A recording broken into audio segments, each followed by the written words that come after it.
6 చదువు. అప్పుడు అరణ్యములో వారిని కూలచేయుటకును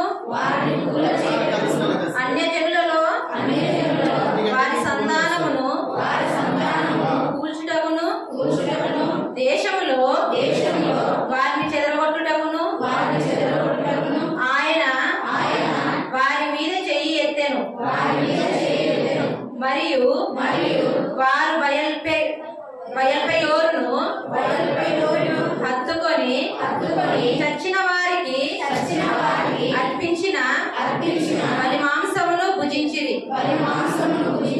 వారు తమ క్రియల చేత ఆయనకు కోపము పుట్టించగా వారిలో తెగులు రేయెను.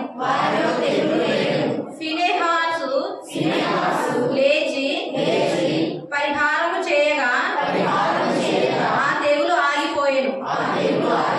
చిన్ని వాక్యం దేవుడు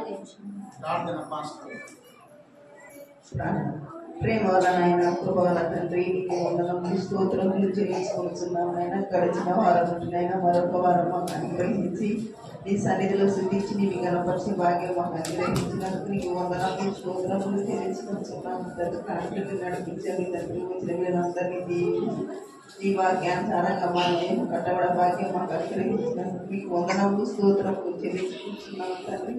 ఎందరైతే నీ సన్నిధికి రాలేదనైనా అటు వారందరూ నీ సన్నిధి త్వరగా వచ్చినప్పుడు సహాయం చేయండి అయినా. ఉంటున్న కార్యక్రమం అంతా నువ్వే జయప్రదంగా నడిపించినైనా. ఈ సన్నిధిలో శుద్ధించి నీ గొర్రెలు నా స్వరమినున్నా నేను పొడించినవి అంటున్నా తండ్రి. నీ సన్నిధిలో మేము శుద్ధించి నేను కనపరిచే భాగ్యం మాకు అనుగ్రహించినందుకు ప్రతి ఒక్కరినైనా కుటుంబంతో సన్నిధిలో శుద్ధించే భాగ్యం మాకు అనుగ్రహించినైనా. ఈ యొక్క సన్నిధిలో మేము కనపడే పరిశుద్ధులను పోవడవచ్చు మా గొప్ప దేవ, అబ్రహాము, ఇస్సాకు, యాకోబుల దేవాన్ని వందనములు స్తోత్రములు తండ్రి. ఎన్న వాక్యం విడిచిపెట్టకుండా నీ సన్నిధిలో మేము శుద్ధించి అనేకము ఒక్కరోజు నీకు లేక చెప్పవారంగా ఉండాలి. కానీ వస్తున్నా పోతున్నాం అనేది కాదనైనా వారి దేవుడు ఫలించి అభివృద్ధి పొందే భాగ్యం దయచేయడైనా. ఇలా వాక్యం చదివిన బిడ్డని దీవించి ఆశీర్వదించండి తండ్రి. నీకు వందనములు స్తోత్రములు తండ్రి. ఉన్న కార్యక్రమం అంతా నీకే మహిమకరంగా జరిగించి యేసయ్య పరిశుద్ధ నామంలో ప్రార్థించి వేడుకుంటున్నాం తండ్రి.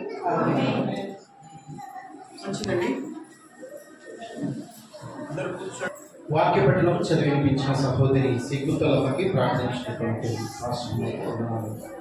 తెలియజేస్తూ ఉన్నారు. ప్రభునందు ప్రేమైనటువంటి దేవుని వల్ల 2024 సంవత్సరము 11 నెలలు దేవుడు కాపాడాడు. 12వ నెల మొదటి ఆదివారము దేవుని సన్నిధిలో గడిపే గొప్ప భాగ్యము ఆ దేవాది దేవుడు మనకు అనుగ్రహించాడు. కాబట్టి ఆ దేవునికి కృతజ్ఞతాస్తుతులు క్రీస్తు ద్వారా తెలియపరుస్తూ చేయవచ్చిన మీ అందరికీ కూడా మన ప్రభువైన యేసు క్రీస్తు నామమున వందనాలు తెలియజేస్తున్నానండి. మీకు అందరికీ వందనాలు. మంచిది. ప్రభువును ప్రేమైనటువంటి దేవుని వల్ల ఈ సమయాన్ని వృధా చేయకుండా వాక్య ధ్యానంలోనికి మనం వెళ్దాం. అమ్మా వినండి. జ్యోతిమ్మా, జ్యోతి ఇటు కూర్చో, కూర్చో, మాట్లాడ కూర్చో. ఓకేనండి. పిల్లలు దయచేసి అల్లరి చేయనీయకండమ్మా. మనకు అది రికార్డింగ్ అవుతుంది కాబట్టి కొంచెం డిస్టర్బెన్స్ ఉండకుండా జాగ్రత్త చేయండి. అందరూ సహకరించండి. అందరూ కూడా దేవుని మాటలను వినడానికి సిద్ధంగా ఉన్నారు. ఏమా, ఎంతో మంది దైవజనులు మన ప్రాంతానికి వచ్చి ఎన్నో విషయాలు మనకు అందించారు. కాబట్టి మీరందరూ కూడా ఆత్మీయంగా బలపడుతున్నారని నేను నమ్ముతూ ఉన్నాను. మరొకసారి దేవుని మాటలను విని మన జీవితాన్ని చక్కపరచుకోవడానికి ప్రయత్నం చేద్దామా. వాక్యాన్ని విందాం. జాగ్రత్తగా వినండి దయచేసి. అమ్మా, నేను చెప్పే ప్రతి మాట కూడా మీరు జాగ్రత్తగా మనసు పెట్టి వింటే తప్ప చెప్పబడుతున్న ఈ మాటలు మనకు అర్థం కావాలి. మనం కూర్చున్నడం ఏంటి, ఇక్కడ కూర్చున్నాం కానీ మన ఆలోచన ఎక్కడికో వెళ్ళిపోయింటది, ఎక్కడికో చేరింటది మన ఆలోచన. అవునంటారా కాదండి? మన ఆలోచన ఎక్కడికో వెళ్ళిపోయింటది అనమాట. కూర్చున్నైతే కూర్చున్నాం, ఇక్కడ కూర్చునేదైతే కూర్చున్నాం, కానీ ఈ ఆలోచన చూసారా, ఇది చాలా ఫాస్ట్ గా బయట సంచారం చేస్తూ ఉంటది. ఈ ఆలోచన ఇంటి దగ్గరనా, లేదా మా అబ్బాయి వచ్చాడా, లేదా మా భర్త వచ్చాడా, లేదా ఇంటి దగ్గర ఏం జరుగుతుంది, తర్వాత రేపు ఎట్లా, ఇవన్నీ మైండ్ ఆలోచన మనం చేస్తుంటాం. కూర్చోవడం అయితే ఇక్కడే కూర్చోడం. అందుకే బాడీ ప్రజెంట్, మైండ్ ఆబ్సెంట్ అంట. మైండ్ ఏమంట? Absent, body present. కాబట్టి వాక్యాన్ని వినేటప్పుడు బాడీని మైండ్ని కంట్రోల్ చేసుకుని వింటే తప్ప దేవుని మాటలు మనకు అర్థము కావు. దేవుని మాటలు మనకు అర్థమైతే తప్ప మన జీవితంలో మార్పు అనేది రాదన్నమాట. ఈరోజు మనము మార్పు చెందడం లేదు అంటే వాక్యాన్ని సరిగ్గా వినడము లేదు అని అర్థమైపోతుంది మనకు. ఏమా అంతే కదా? మన జీవితాన్ని ఈరోజు మార్చుకోలేదు అంటే, మన బ్రతుకును ఎక్కడ వేసిన గొంగడి అక్కడే ఉంది అంటే కారణం ఏంటో తెలుసా? మనం వాక్యాన్ని వినేటప్పుడు జాగ్రత్తగా వినడము లేదు అని అర్థమవుతుంది. ఒకవేళ వాక్యాన్ని మనం జాగ్రత్తగా కనుక వింటున్నాం అనుకోండి, ఖచ్చితంగా మనలో మార్పు అనేది వస్తుంది. వాక్యానికి అంత శక్తి ఉందన్నమాట. దేవుని మాటలు కనుక మనసు పెట్టి వింటే నిజంగా బ్రతికితే దేవుని కోసమే బ్రతకాలి, బ్రతికితే వాక్యానుసారంగానే బ్రతకాలి అన్నటువంటి తెగింపు వస్తుంది మనిషి. ఈరోజు మనకు రావడం లేదు అంటే కారణం ఏంటి? ఏమా ఈరోజు మనకు రావడం లేదు, ఆ దేవుని కోసం బ్రతకాలి, మన జీవితంలో ఉన్న లోపాలని దేవుని దగ్గర ఒప్పుకోవాలి, విడిచిపెట్టాలి అనే ఆ తెగింపు రావడం లేదంటే కారణం ఏంటి? ఏమా వాక్యాన్ని సరిగా వినలేకపోవడం అంటే మనలోనే లోపం ఉంది అని అర్థం. కాబట్టి ప్రభునందు ప్రియులారా, దేవుడు ఎన్నో సంవత్సరాలు గతించుకుంటూ పూర్తి చేసుకుంటూ దేవుడు దయ వలన 2024 సంవత్సరం 11 నెలలు కాపాడుకుంటూ వచ్చాడు. 12వ మాసము 12వ నెలలోనికి మనం ప్రవేశించాము. కనీసం ఈ చివరి నెలలోనైనా జాగ్రత్త పడి 2025వ సంవత్సరంలోనికి ఒక చక్కగా ప్రారంభించి ఆ సంవత్సరం అంతా దేవుని కాపుదలలో ఉండి మన జీవితాన్ని మార్చుకుంటే బాగుంటుందని మనవి చేస్తూ ఉన్నాను. దయచేసి జాగ్రత్తగా వినండి. ఏం బాబు, వాక్యాన్ని వినేటప్పుడు ఎలా ఉన్నారా? జాగ్రత్త. టైం అవుతుంది కాబట్టి వాక్య ధ్యానంలోకి వెళ్ళిపోతాను. పిల్లలను ముఖ్యంగా మీ స్వాధీనంలో ఉంచుకున్నామా, అల్లరి చేయకండి. ఒకవేళ వాళ్ళు ఏడుస్తూ ఉంటే మీరే బయటికి తీసుకెళ్ళడానికి ప్రయత్నం చేయండి. పక్క వాళ్ళకి డిస్టర్బెన్స్ లేకుండా ఉంటుందండి. మళ్ళీ వాళ్ళని ఏదో కొద్దిగా అల్లరి చేస్తుంటే మళ్ళీ కొడతారు పైనుంచి. కొడితే నోరు మూస్తాడా, గట్టి ఏరుస్తాడా? మళ్ళీ ఎంత డిస్టర్బెన్స్ మనకి.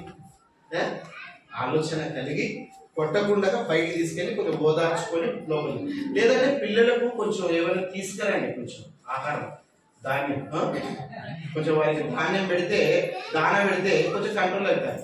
నాన్న ఏడవకు, నాన్న అరవకు, చర్చిలో ఉన్నాం మనం, కొంచెం అలవాటు చేయండి. ఏమా తల్లిదండ్రులుగా మీకు మనవి, పిల్లలను మీ స్వాధీనం. ఓకే, మంచిది. ప్రభునందు పిల్లలు, ఈరోజు మనం నేర్చుకోవాల్సినటువంటి అంశం ఏంటంటే లోకాలు ఎన్ని, వాటిలో ఎవరెవరు ఉన్నారు, లోకాలు ఎన్ని అనేది నేర్చుకుంటున్నాము. ఏమా అందులో ఎవరెవరు ఉన్నారో కూడా నేర్చుకుంటున్నాం. మీరు బాగా వినండి, మంచి విషయాలు మనం నేర్చుకుంటున్నాం. బాగా అర్థమయ్యేటట్టుగానే చెప్పడానికి ప్రయత్నం చేస్తాను, మీరు నాకు సహకరించండి. ఇప్పుడు మనం నేర్చుకోవాల్సినటువంటి అంశం ఏంటంటే, బాబు ఎన్ని లోకాలు ఎన్ని, తర్వాత అందులో ఆ లోకాలలో ఎవరెవరు ఉన్నారు అనే విషయాన్ని నేర్చుకుంటున్నాం. కాబట్టి సహకరించండి, ఓకేనా? ప్రభునందు ప్రియులారా, బాగా గమనించినట్లయితే ఈ ప్రపంచంలో ఎన్ని దేశాలు ఉన్నాయో మనిషి తెలుసుకుంటున్నాడు. అవునా కదా? ఈ ప్రపంచంలో ఎన్ని దేశాలు ఉన్నాయి అనేది మనిషి తెలుసుకుంటున్నాడు. ఎన్ని దేశాలు ఉన్నాయి మీకు తెలుసా? ఏమా ఎన్ని దేశాలు ఉన్నాయి? సరే మంచిది. మనకు తెలియాలంటే మనం అక్కడికి ఇక్కడికి ఎక్కడ పోల్సిన అవసరం లేదు. ఒక మ్యాప్ మన ముందు ఉందనుకోండి, ఆ మ్యాప్ ద్వారా ఎన్ని దేశాలు ఉన్నాయో మనము తెలుసుకుందాం. 280 దేశాలు ఉన్నాయండి. ఎన్ని దేశాలు ఉన్నాయి బాబు? 280 దేశాలు ఉన్నాయంట. ఈ ప్రపంచంలో దేశాలు ఎన్ని ఉన్నాయంటే మనలాంటి ఆంధ్రప్రదేశ్ ఒక దేశం అయితే ఇలాంటివి ఎన్నో ఉన్నాయి. అవన్నీ కలిపితే 280 దేశాలు ఉన్నాయంట. ఈ 280 దేశాలలో ప్రజలు ఎంతమంది ఉన్నారు అంటే అవి కూడా కౌంట్ చేసి చెప్పేశారు. చదువుకునే పాఠ్య పుస్తకాలలో ఆల్రెడీ తెలుస్తూ ఉంటాయి. సుమారుగా 600 నుంచి 800 కోట్ల మంది ప్రజలు ఉన్నారంట. ఎంతమంది ఉన్నారమ్మా? 600 కోట్ల నుంచి 800 కోట్ల మంది ప్రజలు ఉన్నారంట ఈ 280 దేశాలలో. ఇవన్నీ కూడా మనం తెలుసుకుంటున్నామంటే కారణం ఏంటో తెలుసా? ఒక మ్యాప్ మన ఎదుట ఉంటే మనం అన్ని తెలుసుకోగలుగుతాం. తర్వాత మనమున్న ప్రాంతంలో బాగా వినండి, మనమున్న ప్రాంతంలో మన జిల్లా అనుకుందాం, మన ఆంధ్రదేశం అనేది ఆంధ్రప్రదేశ్. ఈ దేశంలో మనకంటూ ఒక జిల్లా ఉంది. అంతేనా? మనది ఏ జిల్లా? కర్నూలు జిల్లా. కర్నూలు జిల్లాలో ఎన్ని మండలాలు ఉన్నాయో చెప్పగలుగుతారు? చెప్తారా? చెప్పలేరా? ఏమా చెప్తారు? కొంచెం టైం ఇస్తే చెప్పేస్తారు ఎన్ని మండలాలు ఉన్నాయి, తర్వాత ఆ మండలాలలో ఎన్ని గ్రామాలు ఉన్నాయి, ఇవి కూడా చెప్పగలుగుతారు కదా, చెప్తారు. ఇవన్నీ తెలుసుకుంటున్నాడు మనిషి. మంచిదే కాదనటలేదు, కానీ నేనేమంటున్నానంటే అతి ప్రాముఖ్యమైనది మర్చిపోయాడు మనిషి. అతి ముఖ్యమైనది మర్చిపోయాడు. ఈ దేశాలు ఎన్ని ఉన్నాయి, ఈ గ్రామాలు ఎన్ని ఉన్నాయి, ఈ జిల్లాలు ఎన్ని ఉన్నాయి, ఇవన్నీ కూడా తెలుసుకుంటున్నాడు, కానీ అసలైన విషయాన్ని మర్చిపోయాడు. ఆ మర్చిపోయినటువంటి విషయాన్ని ఇప్పుడు మనం గుర్తు చేసుకొని నేర్చుకునడానికి సిద్ధపడుతుంది. ఓకేనా? ముఖ్యంగా నేనేమంటానంటే, ముఖ్యంగా ఒకవేళ లోకంలో ఉన్న వ్యక్తులు మర్చిపోవచ్చునేమో, కానీ దేవుని పిల్లలమైన మనము ఖచ్చితంగా తెలుసుకోవలసిన బాధ్యత ఉంది. దేవుని పిల్లలమైన మనము ఖచ్చితంగా తెలుసుకోవాలి. ఏంటి అంటే లోకాలు ఎన్ని, ఆ లోకాలలో ఎవరెవరు ఉన్నారో ఆ విషయాలు దేవుని పిల్లలమైన మనం ఖచ్చితంగా తెలుసుకోవాలి. కనుక మీ చేతిలో ఉన్నటువంటి బైబిల్ని ఒక్కసారి ఓపెన్ చేసి చూస్తే అందులో మనకి లోకాలు ఎన్ని ఉన్నాయి, ఆ లోకంలో ఎవరెవరు ఉన్నారు, ఈ విషయాలన్నీ మనం నేర్చుకుంటున్నాం. జాగ్రత్తగా మనం తెలుసుకోవడానికి ప్రయత్నం చేద్దాం. ఓకేనా? మంచిది. మొదటిగా చూడండి, ఫిలిప్పీలకు రాసినటువంటి పత్రిక. లోకాలు ఎన్ని, అవి ఎక్కడున్నాయో చూద్దాం. బైబిల్లో ఎంత చక్కగా అన్ని విషయాలు, నిజంగా మనం ఎక్కడో వెళ్ళి పరిశోధన చేయడానికి అవసరం లేదు, లేదా ఎక్కడెక్కడికో తిరగాల్సిన అవసరం లేదు. బైబిల్లోనే అన్ని రాయించి పెట్టాడు దేవుడు. కాబట్టి జాగ్రత్తగా విందాం. ఫిలిప్పీలకు రాసినటువంటి పత్రిక 2వ అధ్యాయం 9వ వచనం. అందరిది ఏంటమ్మా? ఒక నిమిషం అమ్మ, పురుషుడు చదవని. ఒక నిమిషం చదవండి బాబు. పురుషుడు అందుచేతను పరలోకమందున్న వారిలో గాని భూమి మీద ఉన్న వారిలో గాని భూమి క్రింద ఉన్న వారిలో గాని ప్రతి వాని మోకాలు యేసు నామమున వంగునట్లును. ఇక్కడ అపోస్తుడైన పౌలు ఫిలిప్పీలో ఉన్న సంఘానితో మాట్లాడుతున్నారు. ఉషనాపురంలో ఉన్న సంఘానికి ఏ విధంగా అయితే దైవ సేవకుడు ఈరోజు మాట్లాడుతున్నాడో, అలాగే ఒకనాడు ఫిలిప్పీ అనే ఒక పట్టణం ఉంది. ఆ పట్టణంలో దేవుని పిల్లలు ఉన్నారు. దేవుని పిల్లలతో పౌలు గారు, దైవజనుడైనటువంటి పౌలు గారు మాట్లాడుతున్నాడు. ఏమనంటే, యేసుక్రీస్తు ఎంత గొప్పవాడో మీరు తెలుసుకోవాలి అని చెబుతూ, యేసుక్రీస్తు మరణించిన తర్వాత యేసుక్రీస్తు మరణించిన తర్వాత సమాధి చేయబడిన తర్వాత 3వ దినమున తిరిగి లేచిన తర్వాత ఆయన ఎంత గొప్పవాడో నువ్వు తెలుసుకోవాలని ఆయన గొప్పతనాన్ని గురించి పౌలు గారు ఫిలిప్పీలో ఉన్న సంఘానికి తెలియపరుస్తున్నాడు అన్నమాట. అందులోనే మనకు ఒకటి దాగి ఉంది, మనం మాట్లాడే ఒక మాటలో ఒకటి దాగి ఉంది. ఏంటంటే లోకాలు ఎన్నున్నాయో తెలిసిపోతుంది. లోకాలు ఎన్ని అంటే 7 లోకాలు సౌందర్య రాశి అన్నారు. ఎన్ని లోకాలు లోకం చెప్తుంది? 7 లోకాలు ఉందే. 7 లోకాలు, 7 + 7 14 లోకాలు ఉన్నాయని చెప్తున్నాను. ఉందే పాట ఉందే? ఏమా పాట ఉందే లేదా? 7 లోకాల సౌందర్య రాశి కదా. అంటే 7 + 7 ఎన్ని లోకాలు ఉన్నాయి? 14 లోకాలు ఉన్నాయి అంటున్నాడు. అది ఎక్కడున్నాయో మనకు తెలియదు, మరి ఎందుకు రాశారో పాట తెలియదు. సరే వదిలేద్దాం, అవన్నీ మనకు అవసరం లేదు. మనం ఇప్పుడు బైబిల్ పరంగా దేవుడు రాయించినటువంటి పుస్తక పరంగా ఎన్ని లోకాలు ఉన్నాయండి వాస్తవాలు. ఎందుకంటే దేవుని గ్రంథం ఇది, లోకాలను సృష్టించినటువంటి దేవుడే చెప్పాలి ఆ మాటలు, ఎన్ని లోకాలు ఉన్నాయనేది. కాబట్టి ఇందులో ఒకటి ఉంది, ఏంటంటే 3 లోకాలు కనపడుతున్నాయి. ఏమా 3 లోకాలు కనపడుతున్నాయి. ఒకటి పరలోకం కనపడుతుంది, 2 భూలోకం కనపడుతుంది, 3 భూమి క్రింద ఒక లోకం ఉంది. ఇప్పుడు మనకి క్లియర్ ఇన్ఫర్మేషన్ అందింది కదండి. ఇప్పుడు లోకాలెన్ని? ఏమా వినండి, లోకాలెన్ని బాబు? బాబు ఆదాం లోకాలెన్ని? చరణ్ 3. ఎలా చెప్పగలుగుతున్నట్టు ఈ రెఫరెన్స్ మంచి ఆధారం మనకు కనపడుతుంది. 3 లోకాలు ఉన్నాయి. ఓకే, మంచిది. 3 లోకాలు. ఈ 3 లోకాలలో ఎవరెవరు ఉన్నారో ఇప్పుడు తెలుసుకుంటున్నాం. లోకాలు 3: పరలోకం, భూలోకం, భూమి కింద ఉన్న లోకం. ఈ 3 లోకాలలో ఉన్న మనుషులందరూ యేసు నామమున ఏం చేయాలంట? వంగాలి. అంత గొప్పవాడయ్యాడు యేసు ప్రభు మరణించిన తర్వాత.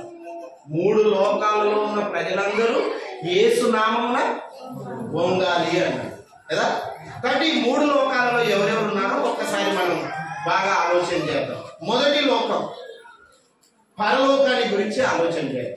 ఏమా పరలోకం ఎక్కడున్నది? ఏమా అమ్మాయి నిర్మల, నువ్వు ముందుకు రా. తెలిసి కూడా నువ్వు ఎందుకు పిల్లల్ని డిస్టర్బ్ చేసిరా? ఇటురా. 3 లోకాలలో మొదటి లోకం ఏది? పరలోకం. పరలోకం అంటే ఎక్కడుంది అంటే, మీరు బయటికి వెళితే పైన ఆకాశం కనబడుతుంది. ఆకాశం పైన కొన్ని వేల కిలోమీటర్ల దూరంలో ఉంది. ఏ లోకం అది? ఏ లోకమమ్మా? పరలోకం. ఎలా చెప్పగలుగుతున్నాం అంటే దీనికి కూడా ఆధారాలు ఉన్నాయి. పరలోకం ఎక్కడుందన్న సంగతి మనం ఎలా చెప్పగలుగుతున్నాం అంటే దీనికి కూడా బైబిల్లో ఆధారం ఉంది. ఒకసారి చూడండి, అపోస్తుల కార్యము 7వ అధ్యాయము 55వ వచనం. అపోస్తుల కార్యము 7వ అధ్యాయము 55వ వచనం. అయితే అతడు పరిశుద్ధాత్మతో నిండుకొనిన వాడై, బాబు పైన అతడు పరిశుద్ధాత్మతో నిండుకొనిన వాడై ఆకాశము వైపు తేరి చూచి, ఆకాశం కనపడుతుందండి మీకు అందరికి? ఆకాశం వైపు తేరి చూచి దేవుని మహిమను దేవుని కుడి పార్శ్వమందు నిలిచి ఉండుట చూచి, యేసుక్రీస్తు దేవుని కుడి పార్శ్వమందు కూర్చుని ఉండుట చూచి అన్నాడు. ఇక్కడ ఎవరు మాట్లాడుతున్నారు ఈ మాట అంటే? నా మాట వినండి, నా వైపు చూడండి. ఎవరు మాట్లాడుతున్నారంటే స్టెఫెన్ గారు. ఎవరమ్మా? స్టెఫెన్ గారు దేవుని యొక్క వాక్యాన్ని ప్రకటిస్తున్నాడు. యేసు ప్రభు మరణించి తిరిగి వెళ్ళిపోయిన తర్వాత ఆ తొలి రోజుల్లో ఆ మొదటి శతాబ్దంలోనే స్టెఫెన్ గారు వాక్యాన్ని అందిస్తున్నాడు అందరికీ. అమ్మా వినండి, వాక్యాన్ని అందిస్తూ ఉంటే స్టెఫెన్ గారు ఒక మాట చెప్పాడండి. ఏమని చెప్పాడంటే, అబ్రహాము మొదలుకొని యేసుక్రీస్తు పుట్టినది మొదలుకొని మరణించి సమాధి చేయబడి ఆ యేసు ప్రభు తిరిగి మృత్యు ఉండయి తిరిగి లేచాడు అని ఈ మాటలన్నీ అబ్రహాము మొదలుకొని అన్ని విషయాలు చెప్పుకుంటూ యేసుక్రీస్తు వరకు చెప్పాడు. యేసుక్రీస్తు వరకు చెప్పిన వెంటనే కూర్చున్న వాళ్ళు ఏమర్థమైందంటే వీళ్ళకు అబ్రహాము నుంచి మొదలుకొని యేసుక్రీస్తు వరకు చెప్పావు మంచిదే, కానీ మధ్యలో మోషే గురించి చెప్పలేదేంటి నువ్వు? కూర్చున్న వారికి డౌట్ వచ్చింది. ఏమని? మోషే గురించి చెప్పలేదు, మోషే ధర్మశాస్త్రం గురించి చెప్పలేదు నువ్వు. అసలు మేము పాటించేదేంటి యూదులు? మోషే ధర్మశాస్త్రమును మేము పాటిస్తున్నాం, 10 ఆజ్ఞలను మేము పాటిస్తున్నాం, అవేంటి దాని గురించి చెప్పలేదేంటి స్టెఫెన్ గారు మీరు అని వాళ్ళు ఏం చేశారు తెలుసు? ఊరికే సర్దుకొని పోలే, రాళ్ళు తీసుకొని కొట్టారు. ఎవరిని? ఎవరినమ్మా? లాస్ట్ ఉన్న వాళ్ళని ఎవరినమ్మా? స్టెఫెన్ గారిని రాళ్ళతో కొట్టారు. మీరు ధర్మశాస్త్రం గురించి చెప్పలేదు అని. వాస్తవంగా అంటే ధర్మశాస్త్రం అనేది క్రీస్తు మరణించి తిరిగి లేచిన తర్వాత ధర్మశాస్త్రం అనేది కొట్టివేయబడింది. అది వేరే సబ్జెక్ట్, దాంట్లోకి వెళ్ళకూడదు మనం. ఓకేనా? వీళ్ళు రాళ్ళు తీసుకొని కొడుతూ ఉంటే స్టెఫెన్ గారిని, ఈయన బయటికి వెళ్ళి బయటనే నిలిచి ఉన్నాడు, ఆకాశం వైపు చూశాడు. అక్కడ దేవుని మహిమ కనపడుతుంది, దేవుడు కనపడుతున్నాడు, ఆయన మహిమ కనపడుతుంది. అంతేకాదు ఆకాశం పైన అంటే ఎవరున్నారు అంటే దేవుడు ఉన్నాడు అక్కడ. నిన్ను నన్ను సృష్టించిన ఆయన ఉన్నాడు అక్కడ. అది ఎక్కడుంది అంటే పరలోకము. ఎక్కడుంది అది? పరలోకములో దేవుడు ఉన్నాడు. దేవుడు ఒక్కడే ఉన్నాడా పరలోకంలో? ఏమా? దేవుడు ఒక్కడే ఉన్నాడా పరలోకంలో? ఎవరెవరు ఉన్నారు? దేవుడు ఉన్నాడు. దేవుని కుడి పార్శ్వమున యేసుక్రీస్తు కూర్చున్నాడని ఆయనే చెప్తున్నాడు అక్కడ. మన చదవండి ఆ మాట. 56 చదవండి. ఆకాశము తెరవబడుటయు మనుష్య కుమారుడు దేవుని కుడి పార్శ్వమందు నిలిచి ఉండుటయు చూచుచున్నానని చెప్పెను. దేవుని కుడి పార్శ్వమందు కూర్చుని ఉన్నటువంటి వారు ఎవరక్కడ? యేసు క్రీస్తు. అంటే దేవుడు ఉన్నాడు పరలోకములో పైన, ఆయన ప్రక్కన ఎవరున్నారండి? యేసు క్రీస్తు ఉన్నాడు, కుడి పార్శ్వమున కూర్చున్నాడు. ఇప్పుడు దేవుని ఎడమ పక్కన ఏముంది? ఖాళీగా ఉంది. కుడి వైపున ఎవరున్నారు? యేసుక్రీస్తు ఉన్నాడు. ఎవరున్నారండి? యేసుక్రీస్తు ఉన్నాడు. ఇప్పుడు సింహాసనం ఉందండి, సింహాసనం మీద దేవుడు కూర్చున్నాడు. కుడి వైపున ఎవరున్నారు? యేసుక్రీస్తు ఉన్నాడు. ఎడమ వైపున ఎవరున్నారు? ఎవరు లేరు. దానికి మనం అందరం ప్రయత్నం చేస్తే మనం పోతామండి. ఓకేనా? మంచిది. ఇప్పుడు కుడి పార్శ్వమున యేసుక్రీస్తున్నాడు, తర్వాత తండ్రి అయిన దేవుడు ఉన్నాడు అని మనకు క్లియర్గా అర్థమవుతుంది. ఇంకా మనకు బాగా అర్థం కావాలి అంటే, మీరు బాగా క్లియర్గా అర్థం కావాలంటే ఒకసారి మత్తయి సువార్త 6వ అధ్యాయం. ఇంకా దేవుడు ఎన్నో ఆధారాలు పెట్టాడు. 6వ అధ్యాయం 9వ వచనం. కాబట్టి మీరు ఇలాగూ ప్రార్థన చేయండి. యేసుక్రీస్తు వారు భూమిలో ఉన్నప్పుడు మాకు ప్రార్థన నేర్పయ్యా అని శిష్యులు అడిగారు. మేము ఎలా ప్రార్థన చేయాలో మాకు తెలియదయ్యా, మాకు ప్రార్థన చేయడానికి నేర్పయ్యా అని అడిగారు. అప్పుడు యేసు ప్రభు వారు వారికి ప్రార్థన నేర్పిస్తున్నాడు శిష్యులకు. మొట్టమొదటిగా పలికినటువంటి మాట ఏంటి? పరలోకమందున్న మా తండ్రి. పరలోకమందు అంటే ఎక్కడుంది అది? పైన. ఎక్కడుందండి పరలోకం? పైన, ఆకాశం పైన. స్టెఫెన్ గారు చూశారు కదండి, ఆకాశం పైన. ఆకాశము తెరవబడి ఉండుట చూచి అక్కడ దేవుడు ఉన్నాడు. దేవుని కుడి పార్శ్వమున యేసు ప్రభు వారు ఉన్నారు అని చెప్తున్నాడు ఇక్కడ. అంటే ఇప్పుడు పరలోకమందున్న మా తండ్రి అని ప్రార్థన చేయండి అన్నారు. అందుకే మనం ఇప్పుడు దీనికి ఒక పేరే పెట్టేశారు. ఏ ప్రార్థన? అంటే మనం ప్రారంభం నుంచి ముగింపు వరకు చేసే ప్రార్థనలు పరలోక ప్రార్థనలు కాదా? ఏమా? నా ప్రశ్న అర్థమైందా మీకు? దీనికి పరలోక ప్రార్థన అని పెట్టేశారు. మనం పరలోక ప్రార్థన చేసుకున్నాము అంటారు. మనం ప్రారంభ ప్రార్థన చేశాము, వాక్య పఠనం తర్వాత ప్రార్థన చేశాము, కానుకల నిమిత్తం ప్రార్థన చేశాము, తర్వాత ఎవరైనా ఏదైనా వ్యక్తిగతంగా ప్రార్థన చేశాము. ఇవన్నీ పరలోక ప్రార్థనలు కాదా? ఏం చెప్పారు? అవన్నీ కూడా పరలోక ప్రార్థన. కానీ ప్రార్థన అనేది ఇది అట్లా పెట్టేశారు, కానీ ఇది పదం మంచి పదం కానీ కాదు. ప్రభు నేర్పిన ప్రార్థన అంటే బాగుంటుంది. ఏ ప్రార్థన ఇది? పరలోక ప్రార్థన అని దీనికి పేరు కొట్టేసేసి ఏం పేరు పెట్టాలమ్మా? ప్రభు నేర్పిన ప్రార్థన అంటే బాగుంటుంది. నిజంగా యేసు ప్రభు వారు శిష్యులకు ఏం నేర్పించాడు? ప్రార్థన నేర్పించాడు. ప్రభువు నేర్పిన ప్రార్థన అని చెప్పండి. ఓకే, ఇప్పుడు పరలోకమందు ఎవరున్నారు? తండ్రి అయిన దేవుడు ఉన్నాడు. నెక్స్ట్ ఇంకెవరున్నారు? ఏమా? దేవదూతలు ఉన్నారు. గట్టి చెప్పండి, మీరు చెప్పేది కరెక్టే. ఎవరున్నారు బాబు? దేవదూతలు ఉన్నారు. దేవదూతలు ఉన్నారు. ప్రకటన గ్రంథం ఒకసారి చూడండి, దేవదూతలు ఉన్నారా లేదనేది. ప్రకటన గ్రంథం 5వ అధ్యాయము 11వ వచనం. మరియు నేను చూడగా సింహాసనమును. యోహాను గారు దర్శనములో ఆ యొక్క దర్శనంలో చూస్తూ ఉన్నాడు అనమాట. పద్మాసు దీపములో ఉండి ఆయన పరవాసునుడై ఆ దర్శనంలో కనబడుతుంది అనమాట యోహాను గారికి. ఆ యోహాను గారు మాట్లాడుతున్నాడు. చదవడం. మరియు నేను చూడగా సింహాసనమును, జీవులను, పెద్దలను ఆవరించి ఉన్న అనేక దూతల స్వరము వినబడెను.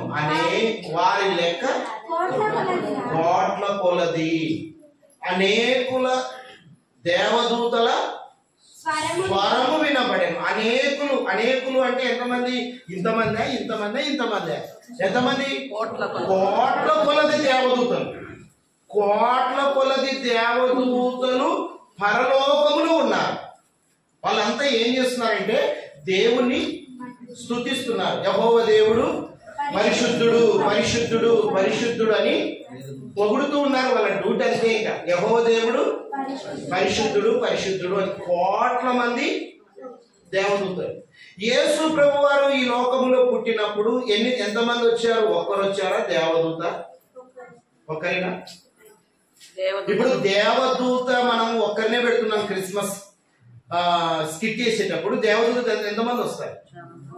యేసుక్రీస్తు దగ్గరికి మనం స్కిట్ చేసేటప్పుడు, క్రిస్మస్ స్కిట్ చేస్తున్నాం మన పిల్లలు, ఎంతమంది దేవదూతలు పెడతారు? ఒక్కరే. అంటే దీని అర్థం ఏంటి? ఒక్కరే యేసుక్రీస్తును దర్శించడానికి పరలోకం నుండి ఎవరు వచ్చారు?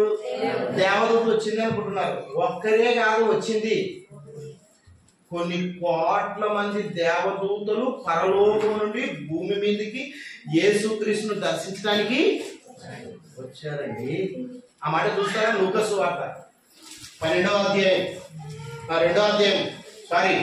13వ వచనం. లూకా 2:13. వెంటనే పరలోక సైన్య సమూహం అంటే ఒక్కరా? చాలా మంది సమూహం అంటే కోట్ల మంది అని అర్థం. పరలోక సైన్య సమూహము ఆ దూతతో కూడా ఉండిరంటే అనేక కోట్ల మంది దేవదూతలు యేసుక్రీస్తు పుట్టిన నాడు పరలోకము నుంచి భూమికి వచ్చారు. కోట్ల మంది దేవదూతలు. వీళ్ళంతా ఎక్కడ ఉన్నారు? పరలోకంలో. ఇప్పుడు చెప్పండి, పరలోకంలో ఎవరెవరు ఉన్నారు? దేవుడు ఉన్నాడు. దేవుని కుడి పార్శ్వమున యేసుక్రీస్తు ఉన్నాడు. వాళ్ళని ఆవరించి కొన్ని కోట్ల మంది దేవదూతలు ఉన్నారు. వాళ్ళు యెహోవా దేవుడు పరిశుద్ధుడు, పరిశుద్ధుడు, పరిశుద్ధుడు, పరిశుద్ధుడు, యెహోవా దేవుడు పరిశుద్ధుడు, పరిశుద్ధుడు అని ఆయనను పొగుడుతూ ఉండాలి పరలోకంలో. ఇది పరలోకం అంటారు. తర్వాత దీనికి ఇంకొక పేరు పెట్టారు, స్వర్గం అని కూడా అంటారు. తర్వాత ఇది దైవ లోకము అని కూడా అంటారు. స్వర్గము, మోక్షము, దేవుడుండే లోకము, పరలోకము, ఇవన్నీ కూడా దీనికి వర్తిస్తాయి. పరిశుద్ధ లోకము, అంతే కదండి, పరిశుద్ధ లోకము. తర్వాత మహిమ లోకము, మహిమ లోకము, పరలోకము, మోక్షము, స్వర్గము, దేవుడుండే లోకము, ఇవన్నీ కూడా ఆ పరలోకానికి వర్తించే మాటలు. ఓకే, పరలోకము పైన ఉంది. సరే, నెక్స్ట్ ఉన్న లోకం అదే 2వ అధ్యాయం 9వ వచనం ఫిలిప్పీలకు రాసినటువంటి పత్రికలో, పరలోకమందులో ఉన్న గాని తర్వాత నెక్స్ట్ ఇంకో మాట ఏముంది అక్కడ? భూమి క్రింద ఉన్న భూమి క్రింద ఉన్నవారు అన్నారు. భూమి క్రింద అంటే మనం ఉండే లోకము. మనం ఉన్నాం కదండి. ఇది ఏ లోకము? ఇది ఏ లోకమమ్మా? భూలోకము. మానవుని లోకము, మనుషులుండే లోకము. ఇది భూలోకం. ఇది ఏ లోకము? భూలోకం. ఇది మనమున్న దేశాన్ని గురించి ఎక్కువగా ఆలోచించాల్సిన అవసరం లేదు. ఎందుకంటే ఇక్కడ ఉన్నటువంటి దేశాలన్నీ 280 దేశాలు ఉన్నాయి. 600 నుంచి 800 కోట్ల మంది ప్రజలు ఉన్నారు. ఇవి ఇంకా మనం ఆలోచించాల్సిన అవసరం లేదు. ఇది భూలోకము, ఇది మనుషులుండే లోకము. మనమందరం ఉండే లోకాన్ని భూలోకము అంటారు. ఇప్పుడు 2 లోకాలు అయిపోయినాయి. ఒకటి పరలోకం అయిపోయింది, భూలోకం మనం ఉండే లోకం అయిపోయింది. మనం ఉన్నాము ఇందులో. తర్వాత 3వ లోకం అన్నాడు ఇక్కడ. భూమి క్రింద ఉంది లోకము అన్నాడు. ఇది కొంచెం ఆలోచించాలి మనం. ఎక్కడుందమ్మా 3వ లోకం? భూమి క్రింద ఉంది. భూమి క్రింద ఒక లోకం ఉంది. ఆ లోకములో ఎవరెవరున్నారు? భూమి క్రింద ఉన్న లోకములో ఎవరెవరున్నారు? అర్థమవుతుంది కదండి నా మాట? ఏమా? ఓకే. భూమి క్రింద ఉన్న లోకాన్ని గురించి ఆలోచన. ఈ లోకం ఇది ఏ లోకం అంటే పాతాళ. ఇది ఏ లోకమమ్మా? పాతాళ లోకం. ఇందులోనే ఒకటి నెమ్మది పొందే లోకం ఉంది, తర్వాత వేదన పడే లోకం ఉంది. ఇది ఎక్కడుంది? భూమి క్రింద ఉంది. బాగా అర్థం చేసుకోవాలి. ఏమా? బాగా వినండి దయచేసి. భూమి క్రింద ఉంది లోకం. భూమి క్రింద ఉంది. ఇప్పుడు చనిపోయిన వారందరూ పరలోకానికి వెళ్తారంటే తప్పదు. చనిపోయిన వారందరూ భూమి క్రిందికి పోతారు. ఏం సార్ అట్లా చెప్తున్నాం అంటారా? అట్లేం కాదు. మీరు ఎవరెవరు మాటలు వింటుంటారో అవన్నీ పక్కన పెట్టేసేయండి. అప్పుడు ఆధారం లేని మాటలు అవి. మనకు బైబిల్లో ఉన్న ఆధారమే మనకు వచ్చినారు. ఎలా చెప్పగలుగుతావు సార్ అంటే మనకు బైబిల్లోనే ఉంది ఆధారం. ఎక్కడంటే ఇప్పుడు మీరు బాగా గమనించండి. లాజరు ధనవంతుడు చచ్చిపోయారు. యేసు ప్రభు వారు ఒక చక్కటి ఉపమానం చెప్పాడు. అక్కడ జరిగిన సంఘటన చెప్పాడు యేసు ప్రభు ఈ లోకంలో ఉన్నప్పుడు. అమ్మ వినండి, లాజరు అనే ఒక దరిద్రుడు ఉన్నాడు, తర్వాత ధనవంతుడు అనే ఒక ధనవంతుడు ఉన్నాడు. వీళ్ళిద్దరు భూమి మీద నివాసము చేస్తూ ఉన్నారు. వీళ్ళు నివాసం చేస్తూ ఉన్నటువంటి కొంతకాలానికి లోకాన్ని విడిచి వెళ్ళిపోయారు, చచ్చిపోయారు, మరణించారు. వీరు ఎక్కడికి వెళ్ళారు అంటే భూమి క్రింది భాగమునకు వెళ్ళిపోయారు. భూమి క్రింది భాగమునకు వెళ్ళారు. అక్కడ మీరు బాగా గమనించండి. చూడండి, లూకా సువార్త. ధనవంతుడు కూడా చనిపోయి పాతి పెట్టబడెను. అప్పుడతడు పాతాళములో బాధపడుచు కన్నులెత్తి దరిద్రుడు కూడా చనిపోయాడు. అది చదవలే. దరిద్రుడు కూడా చనిపోయాను. దేవదూతల చేత అబ్రహాము రొమ్మున ఆనుకొనుటకు కొనిపోబడెను. దరిద్రుడు చనిపోయాడు, ధనవంతుడు చచ్చిపోయాడు.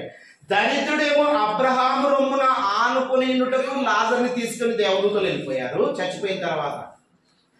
ధనవంతుడు చచ్చిపోతే పాతాళంలో వేదన పడుతూ ఉన్నాడు. పాతాళం అంటే క్రింది భాగము. భూమి క్రింది భాగంలో పాతాళము. భూమి క్రింది భాగంలోనికి వెళ్ళిపోయి వేదన పడుతున్నాడు, బాధపడుతున్నాడు, దుఃఖపడుతున్నాడు, పళ్ళు కొరుకుతున్నాడు, ఏడుస్తూ ఉన్నాడు. ఏడుస్తూ తన ముందున్నటువంటి అబ్రహాము, మొట్టమొదటిగా చచ్చిపోయినటువంటి ఆయన ఫస్ట్ అబ్రహాము విశ్వాసులకు తండ్రి. విశ్వాసానికి ఆధారము లేని కాలంలో కూడా విశ్వాసముతో దేవుని మీద ఆధారపడినటువంటి అబ్రహాం చూస్తున్నాడు. ఎప్పుడో ధనవంతుడు చచ్చిపోయాడు. ఎప్పుడో కొన్ని కోట్ల సంవత్సరాల కిందట ధనవంతుడు చచ్చిపోతే అబ్రహామును చూసి మాట్లాడుతున్నాడు. ఓ తండ్రివైన అబ్రహామా, నా యందు కనికరపడి నీ పక్కన ఉన్నాడు. ఎవరు? లాజరు అనే వ్యక్తి ఉన్నాడు. ఆయనను నా దగ్గరికి పంపించు. ఎందుకు పంపించాలి అంటే నా నాలుకను చల్లార్చుటకు నాకు దాహం వేస్తుందయ్యా అని రిక్వెస్ట్ చేసి అడుగుతున్నాడు. అంటే నెమ్మది పొందే స్థలం ఉంది, వేదన పడే స్థలం ఉంది. ఇప్పుడు బాగా అర్థమైంది. ఇంకా బాగా అర్థం కావాలండి, ఇంకా బాగా అర్థం కావాలండి. యేసుక్రీస్తు, బాగా వినండి, యేసుక్రీస్తు మరణించిన తర్వాత పరలోకానికి వెళ్ళాడా, పాతాళానికి వెళ్ళాడా?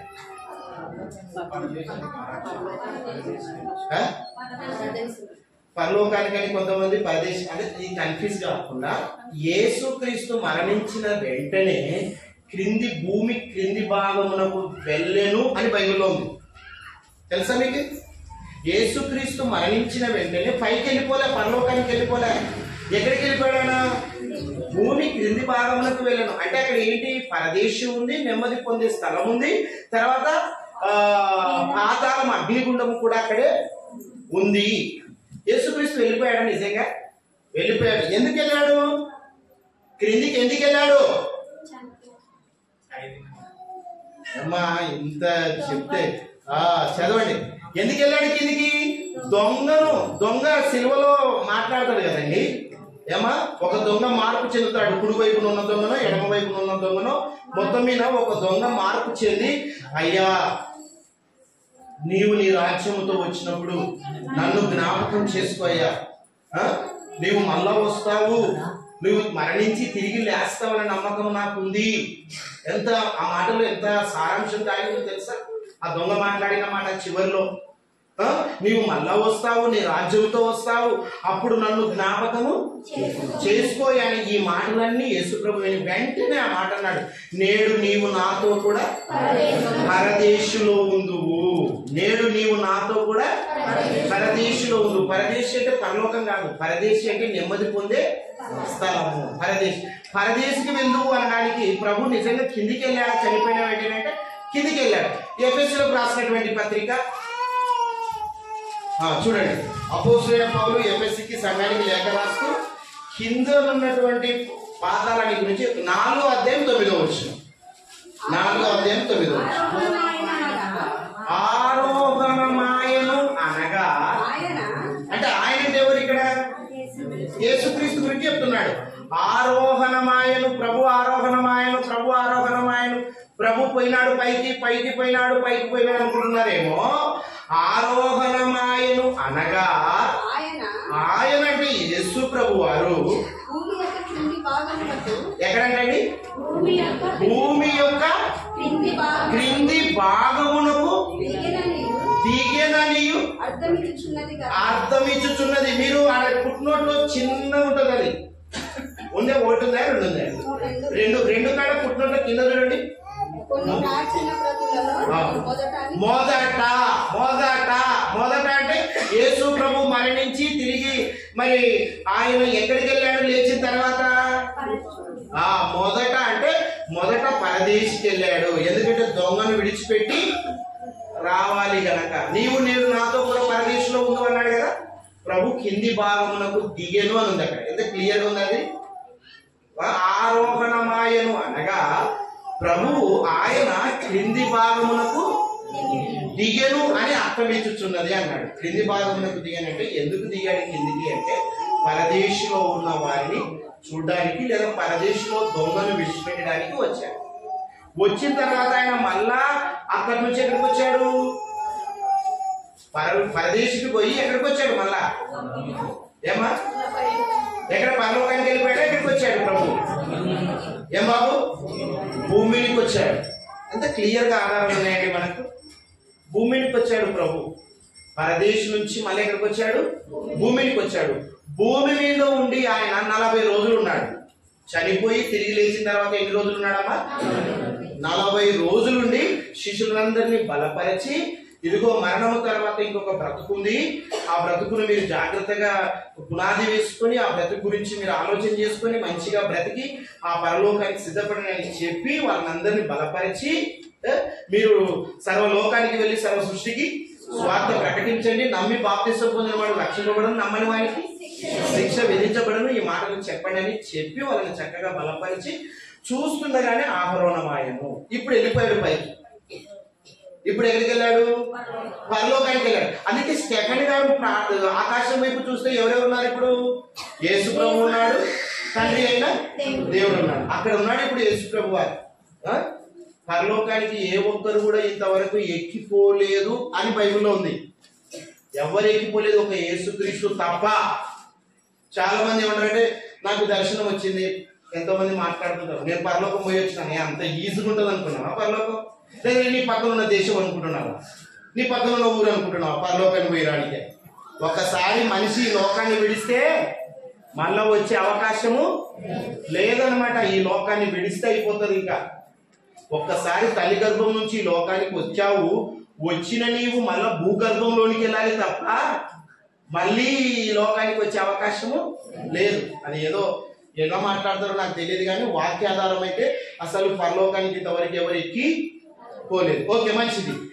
ఇప్పుడు భూమి క్రింద నెమ్మది పొందే స్థలం ఉంది, వేదన పడే స్థలం ఉంది. ధనవంతుడు లాజరును చూసి మాట్లాడుతున్నాడు, ఓ తండ్రి అయిన అబ్రహామా, నా నాలుకను చల్లార్చుటకు లాజరుని పంపుమన్నాడు. అప్పుడు అబ్రహాము ఏమన్నాడు ఒకసారి చూడండి. ఆ మాటలోనే మనకి క్లియర్ గా అర్థమైంది. ఏమన్నాడు? అప్పుడు అతడు తండ్రివైన అబ్రహామా, నా యందు కనికరపడి తన వ్రేలు కొనను నీళ్ళలో ముంచి నా నాలుకను చల్లార్చుటకు లాజరుని పంపుము, నేను ఈ అగ్ని జ్వాలలో యాతన పడుచున్నానని కేకలు వేసి చెప్తున్నాడు. అప్పుడు అబ్రహాము, అబ్బా ఎంత పని జరిగింది నాయన, నువ్వు భూమి మీద ఎంత డబ్బు సంపాదించావు నాయన, నువ్వు చాలా మంచి డ్రెస్ చేసుకొని మంచిగా బ్రతికావు నాయన, నీకు నీళ్లు కావాలా? నీళ్లు కావాలా నాయన? అసలు నీకు ఇవ్వాలా? వచ్చిన వెంటనే నేను ఏం చేయాలా? ఇప్పుడు ఇంటికి వచ్చిన వ్యక్తిని ఏం చేస్తాం? అడిగితే నీళ్ళు ఇస్తారా, రాకపోయినా నీళ్ళు ఇస్తారా? వచ్చాడు, చుట్టం వచ్చాడు, కాల్మకం కడుక్కుంటాడు, ఇంట్లో కూర్చుంటాడు, వెంటనే మనం ఏమిస్తాం? అవి కూడా ఇవ్వాలా? అడగకపోయినా నీళ్ళు ఇస్తాం. అయ్యా ఎంత దూరం నుంచి వచ్చా, కూర్చొని ఇదిగే వాటర్ తాగండి, మంచిగా నీళ్ళు తాగండి, నీళ్ళు ఇస్తాం. అడగకపోయినా ఇక్కడ నీళ్ళు ఇస్తామేమో, కానీ అక్కడ కూడా ఇస్తారేమో అనుకున్నాడు ధనవంతుడు. అయ్యా, నా నాలుగును చల్లార్చుటకు లాజరును పంపు, నేను ఇక్కడ వేదన పడుతున్నానని గట్టిగా కేకలు వేసి మాట్లాడుతున్నాడు. అప్పుడు అబ్రహాము, నిజంగా నీకు నీళ్ళు ఇవ్వాలి నాయన అనలే. ఏమన్నాడు ఆ మాట? పెద్ద ఆయన విశ్వాసులకు తండ్రి అయిన అబ్రహాం ఎంత మంచి మాట చెప్పాడు అక్కడ. చదవమ్మా. కుమారుడా, నీవు నీ జీవితం పుట్టిన నాటి నుండి మరణించేంత వరకు భూమిలో బ్రతికావు చూడు, ఆ బ్రతుకు యొక్క విధానాన్ని గుర్తు చేస్తున్నాడు. నువ్వు భూమి మీద బ్రతికిన విధానము, నీ జీవిత కాలం అంతా కూడా నీకిష్టమైనట్టుగా సుఖము అనుభవించితివి. నీకు ఇష్టం వచ్చినట్టుగా బ్రతికావా భూమి మీద. కంటికి కనబడిందల్లా అనుభవించాలని అనుభవించేశావు. మామూలుగా దేహమైన వస్త్రాలు ఏవో మంచి వస్త్రాలు కాదు, చాలా సున్నితమైన వస్త్రాలు వేసుకొని జీవించావు. ఏదది ఊదారంగు బట్టలు అంటే చాలా విలువైనవి. సన్నపు అంటే అంత విలువైన మనిషి అన్నమాట. అంత చక్కగా బ్రతికాడు ఆయన. తర్వాత భోజనం అంటే ఏదో మామూలు భోజనం కాదు, రోజు నాన్ వెజ్ ఇష్టం వచ్చినట్టుగా ఏదైతే శరీరం కోరుకుంటుందో, ఏదైతే కడుపు ఆశిస్తుందో, పలాది కావాలి ఈ రోజు అంటే చేసి పెట్టే వాళ్ళు చాలా మంది ఉన్నారు. ఆ రోజుల్లోనే అంత అనుభవంతో అంత సుఖముతో అనుభవించాడు. ఆ వ్యక్తి చనిపోయిన తర్వాత నీటి బొట్టుకు కకృతి పడుతుంటే ఆ నీటి బొట్టు ఇవ్వకుండా అబ్రహాం గారు, తండ్రి అయిన అబ్రహాము, విశ్వాసులకు తండ్రి అయినటువంటి ఆయన, కుమారుడా, నీవు నీ జీవిత కాలం అంతా భూమి మీద సుఖమును అనుభవించి అలాగునే లాజరు కష్టం అనుభవించి జ్ఞాపకము చేసుకున్నాము. లాజరు నీ పక్కనే ఉండి కష్టం అనుభవించాడయ్యా. అన్నిటిని దేవుని కోసం విడిచిపెట్టాడు. చివరి దశలో నీ దగ్గరకు వచ్చాడు. నువ్వు తినే ఆ రొట్టెపు ముక్క కింద పడితే దాన్ని తిని ఆకలి తీర్చుకునేవాడు. శరీరం అంతా కురుపులతో వేదనతో పడుతున్నాడు. అయినా కూడా ఆయన దేవుని నమ్ముకొని జీవించాడయ్యా. ఆయన కూడా నిరుత్సాహపడపడ లాజరు, ఏంటి ప్రభువా, నేను చిన్నప్పటి నుంచి నేను నమ్ముకున్నాను, నాకేంటి రోగం ఏంటి, నాకేంటి ఆకలి బాధ ఏంటి, నేనేమైనా నీకు ఏమైనా ద్రోహం చేశానా నాయన, లేదా నువ్వే నాకు ఏమైనా అన్యాయం చేసేవా నాయన, ఇంత నమ్ముకున్నాను కదా నాయన అని దేవుణ్ణి నిందించలే, దేవుణ్ణి నిందించలా. ఏది ఏమైనా దేవుని కోసం బ్రతకాలి అని నమ్మకముతో విశ్వాసముతో ఆ చివరి దినాలలో కూడా దేవుని మీద ఆధారపడ్డాడు. స్వస్థతీనైనా కూడా ప్రార్థన చేయలేదు. కురుపులు అరికాలు మొదలుకొని నన్నెత్తి వరకు కురుపులతో నిండి ఉన్నాడు. కుక్కలు వచ్చి నాకుతూ ఉంటే ఆ కుక్కలకి టేస్ట్ ఎలా ఉందో తెలుసా? పండ్లు తింటే ఎంత టేస్ట్ ఉంటుందో ఆ పుండు నాకడం వల్ల కుక్కలకు అంత టేస్ట్ ఉన్నాయంట. ఎంత దారుణమైన పరిస్థితి అండి లాజరు, ఎంత దీన పరిస్థితి. అలాంటి పరిస్థితులు కూడా దేవుని మీద నమ్మకంగా ఉండి చివరి వరకు మన జీవితాల్లో కూడా ఎప్పుడు ఏం జరుగుతుందో ఎవరికి తెలియదు. బాగున్నప్పుడు దేవుని ఆరాధించడం కాదు, కష్టాలలో ఉన్నప్పుడు కూడా దేవుణ్ణి ఆరాధించాలి. కష్టం వచ్చినా నష్టం వచ్చినా ప్రభు కోసమే బ్రతకాలి. ఒక లాజర్ లాగా మన జీవితాన్ని గడపడానికి ప్రయత్నం చేయాలి. ఓకే, లాజరు బ్రతికాడు, కష్టం అనుభవించి బ్రతికాడయ్యా. ఈ రోజు ఆయన ఎక్కడున్నాడు? నెమ్మది పొందుచున్నాడు. నెమ్మది పొందుచున్నాడయ్యా. ఓ ధనవంతుడా, ఈ రోజు నెమ్మది పొందుతున్నాడు ఆయన. నువ్వు యాతన పడుచున్నావు.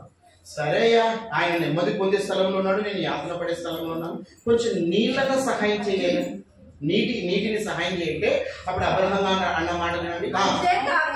ఇదే కాక ఇక్కడ నుండి మీ యొద్దకు దాటగోరు వారు దాటి పోజాలకుండునట్లు అక్కడి వారు మా యొద్దకు దాటి రాజాలకుండునట్లు మాకును మీకును మధ్య మహా అగాధము ఉంచి ఉంది. ఏమో వింటున్నారా? మధ్యన ఒక పెద్ద అగాధం ఉందంట. ఇటువైపు వేదన పడే స్థలము, ఇటువైపు నెమ్మది పొందే స్థలం. పరదేశి ఇటువైపు ఉంది, నెమ్మది పొందుతున్నారు. ఇటువైపు వేదన పడుతున్నటువంటి వారు ఉన్నారు. అగ్నిగుండం, వేదన పడే స్థలం, మంటలు, భయంకరంగా కాలిపోతూ ఉన్నాడు. ఆ పాలు తట్టుకోలేకపోతున్నాడు, దాహం వేస్తుంది. ఆ దాహం తీర్చడానికి ఎవరు రావడం లేదు, ఎవరు ఓదార్చడం లేదు. అందరు అదే పనిలోనే ఉన్నారు. ఎవరు ఓదార్స్తారు? నీ బాధ చెప్పుకోవడానికి పక్కోని చెప్పలేకపోతే పక్కోడు కూడా ఏ బాధలో ఉన్నాడు, అదే బాధలోనే ఏడుస్తున్నాడు, పళ్ళు కొరుక్కుంటున్నాడు. ఇంకా నీ బాధ ఎప్పుడు వినాలా? వినే పరిస్థితిలో లేదు అక్కడ. నైనా నేను మారుతానంటే కూడా మారే అవకాశం లేదు అక్కడ. వేదన పడుతూ ఉన్నాడు, దుఃఖపడుతూ ఉన్నాడు. తర్వాత ఇక్కడ నెమ్మది పొందే స్థలం ఉంది. మధ్యలో ఏముంది? అగాధ స్థలం. ఇది ఎక్కడుంది? పరదేశి భూమి క్రింద ఉంది. ఆత్మలుండే లోకము. ఒకవైపు నెమ్మది పొందే వాళ్ళు ఉన్నారు, ఒకవైపు వేదన పడేవారు ఉన్నారు. చూసారా? చనిపోయిన తర్వాత జరిగే లోకం ఇది. చనిపోయిన తర్వాత ఎక్కడికి వెళ్తాం చేస్తారని కూడా అవన్నీ నమ్మకండి. నిన్ను మోసం చేసేది అదంతా. ఏమా అవన్నీ ఏదో ఏమంటారు మూడు నమ్మకాల మాటలు నమ్మకండి. అవి ఆధారాలు లేని మాటలు, ఏదో తెలియక మాట్లాడిన మాటలు. అలాగే చాలా మంది జీవించి పాతాళానికి వెళ్ళిపోయిన వారు కూడా ఉన్నారు. ఇన్ని ఆధారాలతో ఉన్నప్పుడు మన జీవితాన్ని మార్చుకున్నారా లేదా? మార్చుకోవాలి. ఏమా మనది కూడా 3 లోకాలు మనం కూడా ప్రయాణం చేయాలి. యేసు ప్రభు వారు 3 లోకాలలో ప్రయాణం చేశాడు. మనం కూడా 3 లోకాలలో ప్రయాణం ఖచ్చితంగా చేయాలి. మొదటి లోకం పరలోకము నుండి ఆ ప్రయాణం చేస్తూ చేస్తూ ఇక్కడికి వచ్చాడు, భూమికి వచ్చాడు. తర్వాత భూమి మీద నుంచి ఈ శరీరాన్ని విడిచిన తర్వాత మన ఆత్మగా ఉన్న మనది ఇదిగో భూమి క్రింది లోకానికి పోవాలి. 3 లోకాల ప్రయాణం జరిగిందే లేదా? యేసు ప్రభు వారు పరలోకం నుండి ఎక్కడికి వచ్చాడు? భూలోకానికి వచ్చాడు. తల్లి గర్భమున మరియమ్మ గర్భాన జన్మించాడు. జన్మించిన ఆయన 33 సంవత్సరాలు ఈ లోకంలో జీవించాడు. చనిపోయిన మొట్టమొదటిగానే, అందుకే మొదట ఉంది అక్కడ. ఏం రాయబడింది అక్కడ? మొదట ఉంది. మొదట అంటే చనిపోయిన వెంటనే అని అర్థం. అది కింది భాగమునకు దిగెను అని ఉంది. మీరు అది బాగా గుర్తించాలి. అక్కడ యేసుక్రీస్తు వారు కూడా కిందికి పోయి ఆ దొంగను విడిచిపెట్టి మళ్ళా భూమికి వచ్చాడు. భూమి నుంచి మళ్ళా పరలోకానికి పోయాడు. మనం కూడా ఎట్లుంటాడండి, పరలోకం నుంచి ఇక్కడికి వచ్చాము, ఇక్కడ నుంచి మళ్ళీ భూమి కిందికి పోవాలి, భూమి కింద నుంచి మళ్ళీ భూలోకానికి వస్తాము, భూలోకం నుంచి మళ్ళీ పరలోకానికి వెళ్ళిపోతాము. అది మన ప్రయాణం. ఈ ప్రయాణంలో వినండి, ఈ మన ప్రయాణంలో ఖచ్చితంగా 3 లోకాల ప్రయాణాలు ఉన్నాయి. ఈ 3 లోకాల ప్రయాణంలో 2 లోకాల ప్రయాణం అయిపోయింది. ఇప్పుడు చివరి లోకములోనికి మనం వెళ్ళిపోవాలి. చివరి లోకములోనికి వెళ్ళాలి అంటే ఖచ్చితంగా మన జీవితాన్ని మార్చుకోవాలి. చనిపోయిన తర్వాత సార్ ఎక్కడ పోతామో తప్పు, అంత నెగ్లెక్ట్ గా ఆలోచించకు. ఇన్ని ఆధారాలు దేవుడు పెట్టిన తర్వాత, ఇంత తెలుసుకున్న తర్వాత నెగ్లెక్ట్ గా నిర్లక్ష్యంగా ఇష్టం వచ్చినట్టుగా బ్రతికితే దెబ్బతినేది నువ్వే, నష్టపోయేది నువ్వే, తర్వాత ఇబ్బంది పడేది నువ్వే. ఏంటండి జీవితం ఏంటి? జీవితం ఏంటి మనది? ఇట్లా ఉంది. లోపలికి వచ్చినప్పుడమే వెలుగుతావు, బయటికి వెళ్ళిన తర్వాత ఆరిపోతున్నావేంటి? ఇదేనా జీవితము? దెబ్బతింటావు, జాగ్రత్త. ఎవరు చూడడం లేదు అనుకుంటున్నావేమో, ఎవరు ఏమి చేయలేదులే, నాకు నేను మంచోని లెక్క కనపడుతున్నాను, అందరి దగ్గర మంచి సాక్ష్యం పొందుకుంటున్నానులే అనుకుంటున్నావేమో. జాగ్రత్త. చెప్పే నేనైనా విన్న మీరైనా చనిపోయిన తర్వాత మాత్రం దేవుడు విడిచిపెట్టడు. దేవుడు దగ్గరికి వెళ్ళాలి అంటే లాజరు మాదిరిగా బ్రతకాలి. లాజరు మాదిరిగా బ్రతికినోడు ఒకరోజు దేవుడి దగ్గరికి వెళ్ళే అవకాశము ఉంది. రెస్ట్ రూమ్ లోకి వెళ్ళిపోయారు వాళ్ళు, నెమ్మది పొందుతూ ఉన్నారు. విశ్రాంతిలోకి వెళ్ళిపోయారు వాళ్ళు. ఆ విశ్రాంతి గది ఒకటి ఉంది. మీరు ట్రైన్ ప్రయాణం చేసేటప్పుడు ట్రైన్ లేట్ వస్తుంది అంటే ఎక్కడుంటారు మీరు? విశ్రాంతి గది ఒకటి ఉంటుంది. అంటే టికెట్ తీసుకున్నావు అనమాట, రిజర్వేషన్ టికెట్ తీసుకున్నావు. టికెట్ తీసుకొని ట్రైన్ ఎక్కాల. ట్రైన్ లేట్ అవుతుందమ్మా అని అనౌన్స్మెంట్ తెలిసింది నీకు. అప్పుడు నువ్వు ఎక్కడుండాలా? విశ్రాంతి గది, రెస్ట్ రూమ్. నెమ్మది పొందుతూ అక్కడ విశ్రాంతి తీసుకోవాలి. ట్రైన్ వచ్చిన వెంటనే ఎక్కాలి. అంటే నీకు కన్ఫర్మ్ అయింది అనమాట. ఇంకా ట్రైన్ లో ప్రయాణం చేయడానికి కన్ఫర్మ్ చేసుకున్నావు. అసలు లేట్ అవుతుంది, ఆ లేట్ లో నీకు విశ్రాంతి. ఇప్పుడు కూడా యేసు ప్రభు 2వ రాకడలోకి వచ్చినప్పుడు లేట్ చేస్తున్నాడు యేసు ప్రభు వారు. భూమికి రావడానికి లేట్ అవుతుంది కాబట్టి భూమి క్రింద ఉన్న నెమ్మది పొందే వారందరూ యేసు ప్రభు 2వ రాకడలో వచ్చినప్పుడు వీళ్ళందరూ కూడా భూమికి వస్తారు. భూమి నుంచి వీళ్ళందరిని ఎక్కడ తీసుకెళ్తాడు? పరలోకానికి తీసుకెళ్తాడు. వాళ్ళు నెమ్మది పొందుతూ ఉన్నారు. వాళ్ళు కన్ఫామ్ అయినటువంటి వారు, వాళ్ళంతా కన్ఫామ్ అయినటువంటి వారు వాళ్ళందరూ ఉన్నప్పుడు అబ్రహాము మొదలుకొని చనిపోయిన దేవుని కోసం బ్రతికిన ఆత్మలన్నీ ఉన్నాయి అక్కడ. అందుకే ఆ నెమ్మది పొందే స్థలంలో నుండి దేవునికి ప్రార్థన చేస్తున్నారంట. విన్నారా? 6వ అధ్యాయం 9వ వచనం ప్రకటన గ్రంథంలో చివరిగా 6వ అధ్యాయం ఆయన 5వ ముద్ర విప్పినప్పుడు దేవుని వాక్యము నిమిత్తమును భూమి మీద చనిపోయిన వారు దేవుని వాక్యము నిమిత్తమును తామిచ్చిన సాక్ష్యము నిమిత్తమును వధింపబడ్డారు. అంటే చంపబడ్డారు వీళ్ళంతా. ఎవరు? దేవుని కోసం ప్రాణాలు అర్పించిన వారు, దేవుని కోసం బ్రతికి చనిపోయిన వారు, వధింపబడిన వారందరూ ఆత్మలను ఎక్కడున్నాయంట? బలిపీఠము. ఏది బలిపీఠము? భూమి బలిపీఠం. ఆకాశం ఆయన సింహాసనము, భూమి ఆయన పాద పీఠము. పీఠము క్రింద ఉన్నారనమాట వీళ్ళందరూ. అంతే కదండి? భూమి క్రింది భాగంలో ఉన్నారు. బలిపీఠము క్రింద చూచి తిని వారంట దేవుని కోసం బ్రతికిన వారందరంట ఏం చేస్తున్నారు చూడండి. దేవునికి ప్రార్థన చేస్తున్నారు. ఎక్కడి నుంచి? భూమి క్రింద నెమ్మది పొందుతున్న వారు ప్రార్థన చేస్తున్నారంట. ఏమని? నాదా సత్య స్వరూపి పరిశుద్ధుడా ఎందాక తీర్పు తీర్చకయు మా రక్తము నిమిత్తము భూమి మీద రక్తాన్ని ఒలికించిన వారు ఉన్నారు అక్కడ. మా రక్తము నిమిత్తము భూ నివాసులకు ప్రతిదండన చేయమని చేయకయు ముందువని బిగ్గరగా కేకలు వేస్తున్నారంట. బిగ్గర గట్టిగా వస్తున్నారంట. ఏమయ్యా, ఎన్ని రోజుల వరకు మేము ఇక్కడ ఉండాలి? పరలోకానికి మమ్మల్ని చేర్చుకో. భూమి మీద ఉన్న వారికి తీర్పు తీర్చు. భూమి మీద ఉన్న వారికి తీర్పు తీర్చు. భూమి మీద ఉన్న వారికి తీర్పు తీర్చు. తొందరగా వారిని తీసేసాయి అంటున్నారు వాళ్ళు. మమ్మల్ని ఎంత ఇబ్బంది పెట్టారో తెలుసా మీకు? చాలా ఇబ్బందులు పెట్టారయ్యా అని ప్రార్థన చేస్తున్నారు. హేబేలు రక్తము ఎక్కడ మొరపెట్టింది? భూమి మీద నుండి దేవునికి మొరపెట్టిందంట.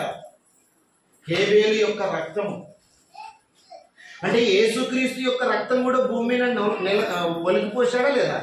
ఒలికేశాడు. యేసుక్రీస్తు వెళ్ళిపోయిన తర్వాత 12 మంది శిష్యులు కూడా నేల మీద ఒలికించి వెళ్ళిపోయారు. వీళ్ళంతా మేమంతా హతసాక్షులం, మేమంతా చనిపోయాము నాయనా, మమ్మల్ని వధించారు, మమ్మల్ని చంపారు, చంపిన వారికి తీర్పు తీర్చవా నాయనా అని ప్రార్థన చేస్తున్నారు. వీళ్ళంతా చిన్న కాదు, ఎట్లా బిగ్గరగా కేక వేసి ప్రార్థన చేస్తున్నారు. ఇప్పుడు దేవుడు వీళ్ళ ప్రార్థనని భూమిని అందరినీ తీసేశాడు అనుకో, నీ పరిస్థితి ఏంటి?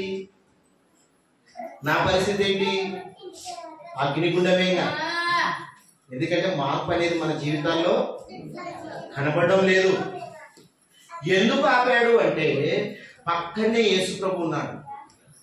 ఆయన అంటున్నాడు, విజ్ఞాపన చేస్తున్నాడు మన గురించి, ప్రార్థన చేసి అయ్యా ఆయన కోపాన్ని అణిచివేస్తున్నాడు. అయ్యా ఇది ఒక్క సంవత్సరం ఉన్నది, పలానా ఆయన మారతాడు, పలానా ఆయన మన మారుతుంది ప్రభు. ఇదొక్క సంవత్సరం, ఇదొక్క సంవత్సరం, ఇదొక్క నెల, ఇదొక్క సంవత్సరం, ఇదొక్క నెల, ఇదొక్క నెల నైనా మారుతారు నైనా. ఇదిగో ఎన్నో వాక్యాధారాలతో ఆ ప్రాంతానికి వెళ్ళి వాక్యం అందిస్తున్నారు నాయన. వారి జీవితాలు మారుతున్నాయి నాయన, మారుతారు నాయన అని తండ్రి అయిన దేవునికి యేసుక్రీస్తు ఏం చేస్తున్నాడు?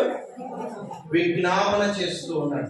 ఆ విజ్ఞాపన చేయడం ద్వారా తండ్రి అయిన దేవుని యొక్క మనస్సు కొంచెం అణుచుకొని మారాలి. తండ్రి మనసు కూడా ఏంటంటే నా పిల్లలు నా దగ్గరికి రావాలన్న మనసే దేవునిది కూడా. నా పిల్లలందరూ ఏడుండాలి? నా దగ్గర ఉండాలి. తల్లిదండ్రులు అందరూ తమ పిల్లలు 5 మంది కుమారులు 5 మంది కుమారులకు పిల్లలు పుట్టారనుకోండి, వాళ్ళందరూ అక్కడక్కడ ఉంటే సంతోషం ఉండదు తల్లిదండ్రులకు. వాళ్ళు ఎంత సంపాదించినా ఆయా ప్రాంతాల్లో, ఆ దేశాలలో, ఈ దేశాలలో ఉన్నా వాళ్ళ దగ్గర ఉంటేనే ఆనందం. అది ఆ రోజు చట్నన్నం తిన్నా, బిర్యానీ తిన్నంత ఆనందం అనమాట వాళ్ళకి, తల్లిదండ్రులకు. దేవునికి కూడా తన పిల్లలందరూ ఎక్కడికి రావాలని ఆశ ఉంది? నా దగ్గరికి రావాలనే. ఇప్పుడు దేవునికి దీర్ఘశాంతం ఉంది, యేసు ప్రభుకి దీర్ఘశాంతం ఉంది. నీ జీవితాన్ని మార్చుకోకపోతే నువ్వు దెబ్బతినే ప్రమాదంలోనికి నువ్వు జారిపోతావు. జాగ్రత్త. 3 లోకాలలో ఎవరెవరు ఉన్నారు? పరలోకంలో దేవుడు ఉన్నాడు, యేసు ప్రభు ఉన్నాడు, దేవదూతలు ఉన్నారు. భూమిన మనం ఉన్నాం. భూమి క్రింద 2 లోకాలు ఉన్నాయి, 2 భాగాలుగా ఉన్నాయి. నెమ్మది పొందే స్థలం ఉంది, పరదేశం ఉంది. యాతన పడే స్థలం ఉంది, నెమ్మది పొందే స్థలం ఉంది. యాతన పడేవారు దేవుని నమ్మని వారు అగ్నిగుణంలో యాతన పడతారు. దేవుని నమ్మి దేవుని కోసం భూమిని బ్రతుకుతారు. రండి, ఉన్నా లేకపోయినా ఎంతమంది ఎన్ని మాటలు అన్నా ఓర్చుకొని భరించి మంచిగా బ్రతికితే మనుషులు రకరకాలుగా మాట్లాడుతుంటారు, మనల్ని రెచ్చగొడుతూ ఉంటారు. ఎన్నెన్నో మాటలు మనం భరించాల్సిందే, తప్పదు. ఓపికతో, ఓర్పుతో, సహనముతో మన జీవితాన్ని ముగించుకొని ప్రభు కోసం బ్రతికి పరలోకానికి సిద్ధపడుతున్నాను. రండి, మనం అందరం కూడా నెమ్మది పొందే స్థలానికి వెళ్తాము. మామూలే సార్ చెప్తుంటాడు, ఇవన్నీ వింటాము, ఈ చెవులో విని ఈ చెవులో విడిచిపెడతాము, మళ్ళా రొడ్డొచ్చే మొదలు పెట్టి కుక్కతోక ఎంత లాగినా మళ్ళీ అక్కడికి వెళ్తుందంట. మళ్ళీ అదే స్థాయికి వెళ్ళిపోతుంది. ఎంత లాగి తీసినా మళ్ళీ అదే స్థాయికి వెళ్ళిపోతుందంట. దాన్ని చక్కగా చేయడానికి మన వల్ల కావడం లేదు. దేవుడు ఏర్పాటు చేశాడు దాన్ని, కానీ మనం చక్కగా చేయడానికి ప్రయత్నం చేస్తున్నాం, అది కాలేకపోతుంది. మన జీవితాలు కూడా మనం ఎంత వాక్యం విన్నా ఇప్పటికైతే బ్రతకాలని ఆలోచన చేస్తున్నాం, కానీ మళ్ళీ బయటికి వెళ్ళిన తర్వాత మళ్ళీ మామూలు. జాగ్రత్త. ఈ 2024 చివరి సంవత్సరం చివరి నెలలో కనీసం నీ జీవితాన్ని మార్చుకోవడానికి ప్రయత్నించు, లేదంటే అగ్నిగుండం జాగ్రత్త. ధనవంతుడు పోయి వేదన పడుతున్నాడు, మారినాన్నైనా అంటున్నాడు, మార్పు చెందిన వేస్ట్ అంటున్నాడు. అక్కడ అయ్యా నేను వచ్చాను, కనీసం నాకు 5 మంది సహోదరులు ఉన్నారు, వారినన్నా ఈ స్థలానికి రానియకుండా తప్పించండి అయ్యా అని వేడుకుంటున్నాడు. నాకు నీళ్ళు ఇవ్వకపోతే వాళ్ళనన్నా రానియకుండా చూడు నాయన అన్నాడు అబ్రహాముని. ఎంత మంచి మార్పు అండి. ఎవరి గురించి ఆలోచన చేస్తున్నాడు? వాళ్ళ సహోదరుల గురించి ఆలోచన చేస్తున్నాడు. అప్పుడు అన్నాడు అబ్రహాము, అయ్యా అక్కడ అందరు ఉన్నారయ్యా, సువార్త చెప్పేవారు ఉన్నారు, దైవజనులు ఉన్నారు, ఇంటికి వెళ్ళి వాక్యం చెప్పే వాళ్ళు ఉన్నారు, వాళ్ళ మాటలు వింటే బాగుపడతారు, వినకపోతే ఇక్కడికే నీ దగ్గరికే వస్తారు అంటే. అప్పుడు అన్నాడు అబ్రహాం ధనవంతుడు, అయ్యా అయ్యో వాళ్ళు ఉన్నారని నాకు తెలుసు, నేనే మారలే, నా తమ్ముళ్ళు ఏం మారతారయ్యా,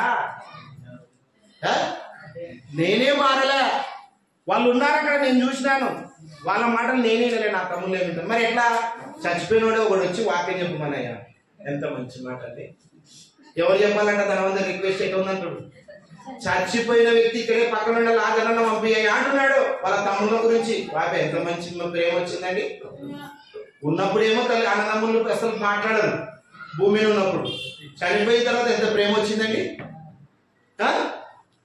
నేను పడితేని నా తమ్ముళ్ళు ఈ స్థలం నుంచి రానియాకయ్యా అంటే, అక్కడ ఉన్నారు దైవజనులు ఉన్నారు, వాక్యం చెప్తున్నారంటే, కాదు కాదయ్యా అక్కడ ఉన్నారు, మోషే ఉన్నాడు, ప్రవక్తలు ఉన్నారు, వాళ్ళంతా ఉన్నారు, వాళ్ళ మాటలు నేనేలా, నా తమ్ముళ్ళు ఏమి వింటారు, మరి ఏం చేయాలా? మృతులలో నుండి ఒక వ్యక్తిని పంపించాయా అంటే, చచ్చిపోయిన వాళ్ళు వచ్చి వాక్యం చెప్పాలంట ఆయనకి, వాళ్ళ తమ్ముళ్ళ కోసం. పోనీ చచ్చిపోయినోడు ఒకవేళ అబ్రహాము ఒకవేళ ఆయన మాట పంపించాడు అనుకోండి, వాక్యం వింటారా?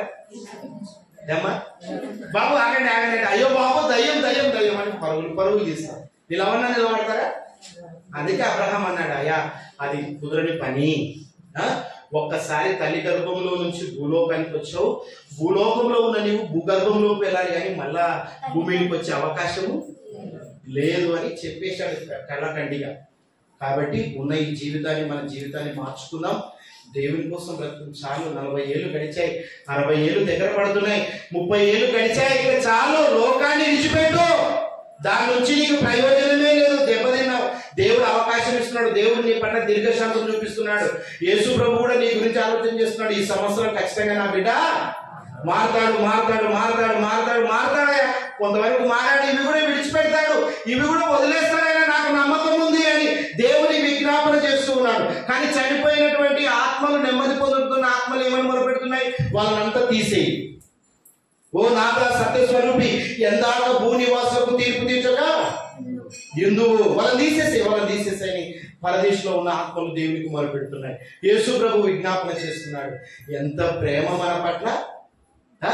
కాబట్టి మన జీవితాన్ని మార్చుకుందాం, దేవుని కోసం బ్రతుకుదాం. ఏవైనా లోపాలు ఉంటే తీసేసుకోండి, ఓకేనా? తల వచ్చండి, కళ్ళు మూసుకొని ప్రార్థన చేసుకుందాం.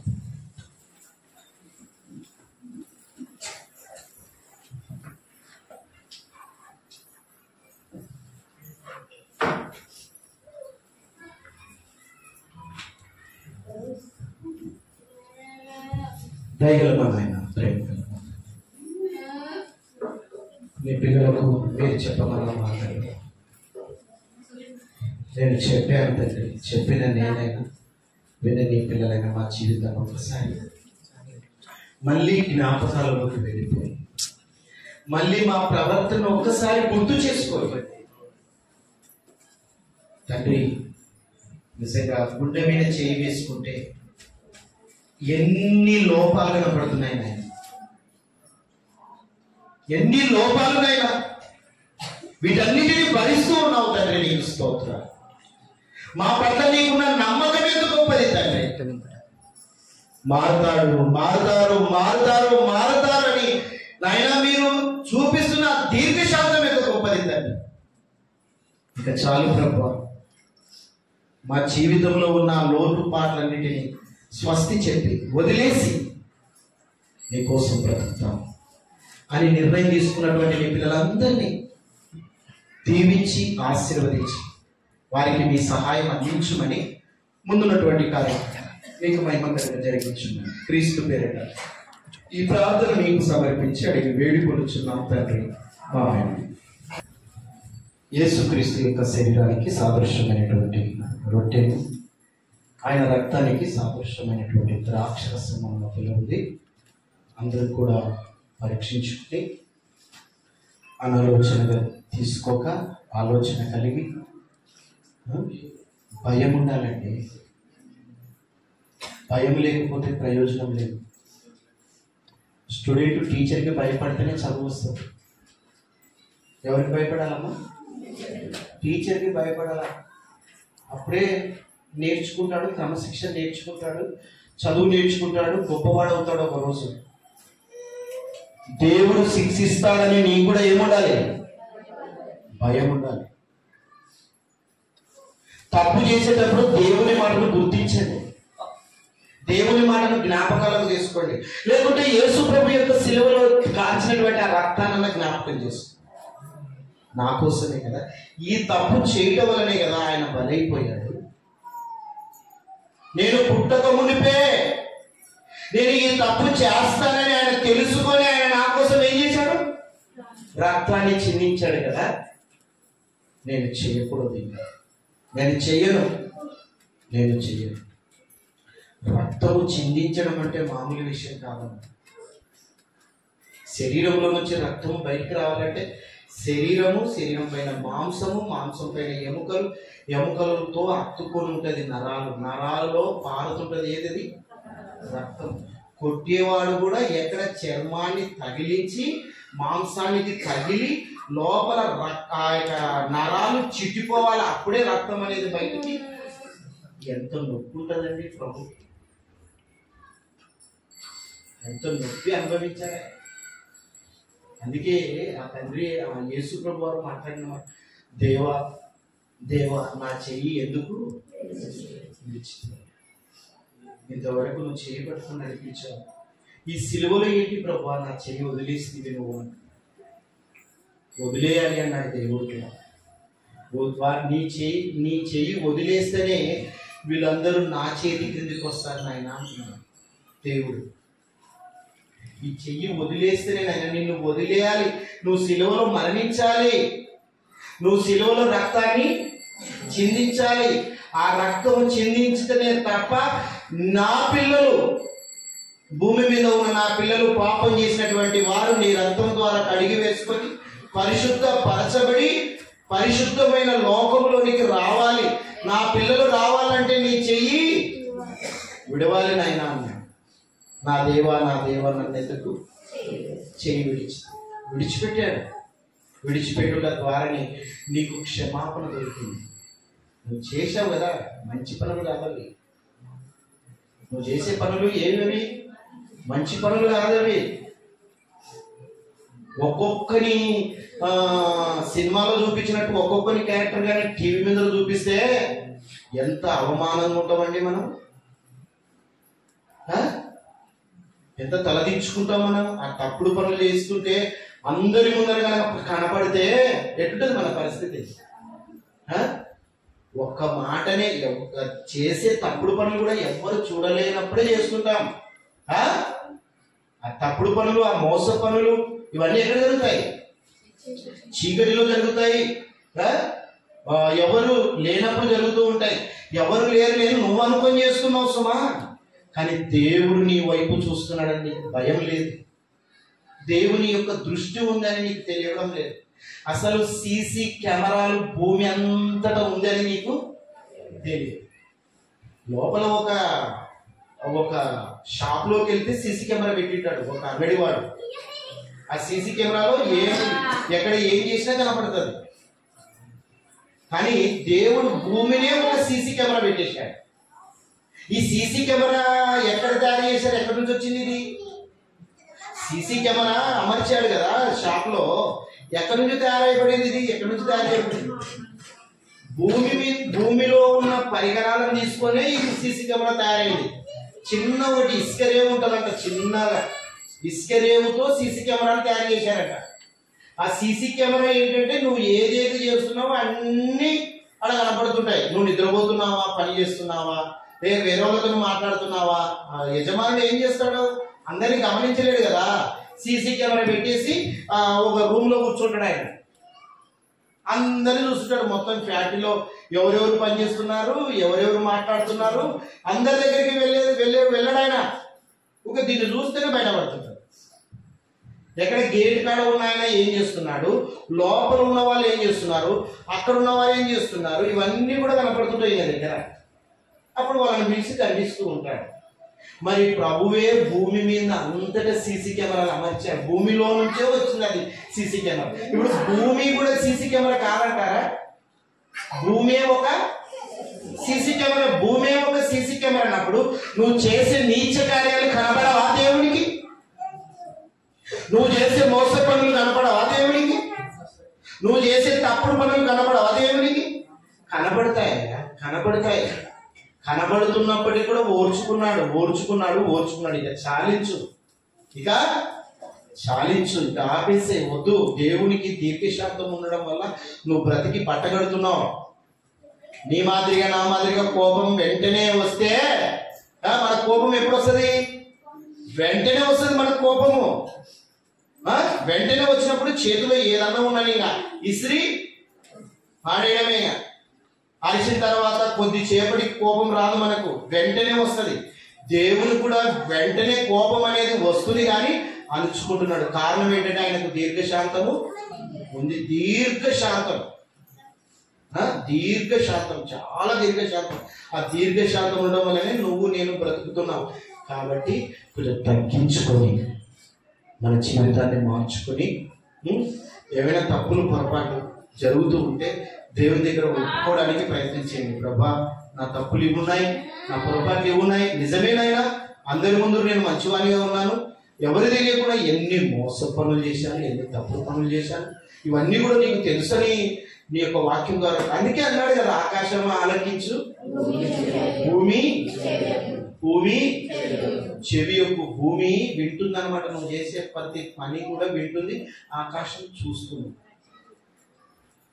ఆకాశము ఆలకించు, భూమి చెవి ఒకటి. భూమి వింటుంది, నువ్వు చేసేటివన్నీ, నువ్వు మాట్లాడేటివన్నీ భూమి వింటుంది. దీనికి నోరు ఇవ్వలే. భూమికి నోరు కనుక ఇచ్చితే వెంటనే దేవునికి, కానీ దేవుడు ఒక రోజు ఇస్తాడు దీనికి నోరు. అది 2వ రాకలో జరుగుతుంది. భూమి చెప్పు, వీడానైనా వీడా ఎన్ని మోస పనులు చేశాను నాయన. మళ్ళీ చర్చిలో ప్రార్థన వాక్యము వీడి గురించి నాయన. ఇప్పుడే మొరపెడుతుంది భూమి, ప్రభా నేను మొయ్యలేకుంటున్నా వీడిని. ఏమంటుంది భూమి? ప్రభా తొందరగా తీర్పు తీర్చేయని మూలుగుతుందంట. సృష్టి ఇదివరకే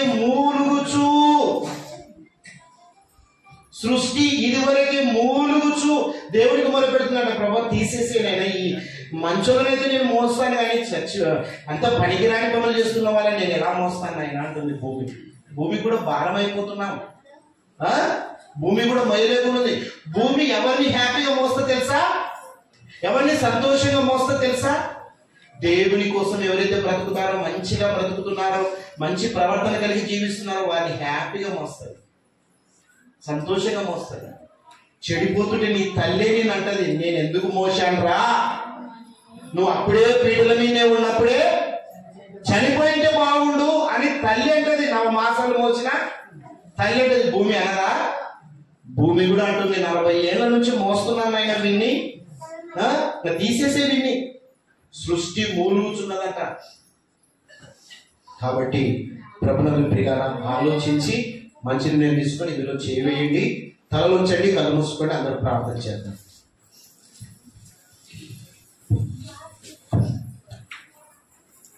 ప్రేమ గల మా తండ్రి, ఇంతవరకు పాటలతో నేను స్తుతించాము. అందును బట్టి స్తోత్రాలు. వాక్య పఠనం చదివిన వినిపించినటువంటి సహోదరి శకుంతలమ్మని జ్ఞాపకం చేసుకునండి. మంచిగా ఆత్మీయంగా బలపరచండి, తన కుటుంబాన్ని ఆశీర్వదించండి. ఎంతో మంది నీ పిల్లలు పాటలు పాడారు, తన స్వరాలతో పాటలు పాడినటువంటి నీ బిడ్డలందరినీ జ్ఞాపకం చేసుకున్నాయి. చక్కటి స్వరము వారికి అనుగ్రహించారు, అందును బట్టి నీకు స్తోత్రాలు. ఇంకా పాడని వారు ఎందరో ఉన్నారు తండ్రి, వారి జీవితాల్లో కూడా తెలియని ఒక ఆసక్తి రేపడినైనా మేము కూడా నాకు ఇచ్చిన నోటి ద్వారా పాటలు పాడాలని ఆ మంచి మనస్సు మీ పిల్లల్లో రేపుమని ప్రార్థిస్తున్నాను.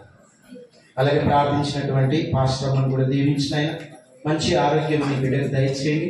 నీ పరిచర్యలో బాల్య భాగస్థురాలు అవుటకు సహాయం చేయండి.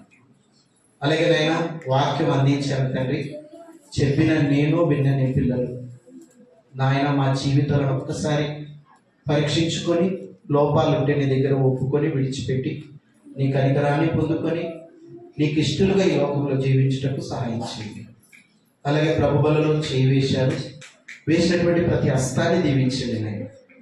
అలాగే ఎందరో రాలేకపోయారు ప్రభా, అటు బిడ్డలు కూడా మనస్సు మార్చి ఈ సన్నిధికి నడిపించండి. అలాగే నాయన రేపటి రోజు జరుగుతున్నటువంటి ఆ యొక్క ఆదరణ కూడిక నాయన అయ్యమ్మ గారు నాయన ఈ లోకాన్ని విడిచి తాను వెళ్ళవలసిన గమ్యస్థానానికి చేరుకున్నది. తన కుటుంబం నాయన ఓదార్పు కలిగించడానికి, ఆదరణ కలిగించడానికి నీ మాటలను చెప్పి ఆ కుటుంబాన్ని ఆదరించుటకు ఆయన సంఘము, సంఘ పాస్టర్ అయిన నేను అందరం కలిసి రేపటి రోజు ఆ కార్యక్రమాన్ని చక్కగా నీకు మహిమకరంగా, కుటుంబానికి ఆదరణకరంగా జరిపించమని ప్రార్థిస్తూ ఉన్నాం. అలాగే క్రిస్మస్ నైనా వేడుకలోకి మేము వచ్చాము తండ్రి. ఈ యొక్క క్రిస్మస్ సందర్భంగా మీ పిల్లలు స్కిట్ వేస్తూ ఉన్నారు.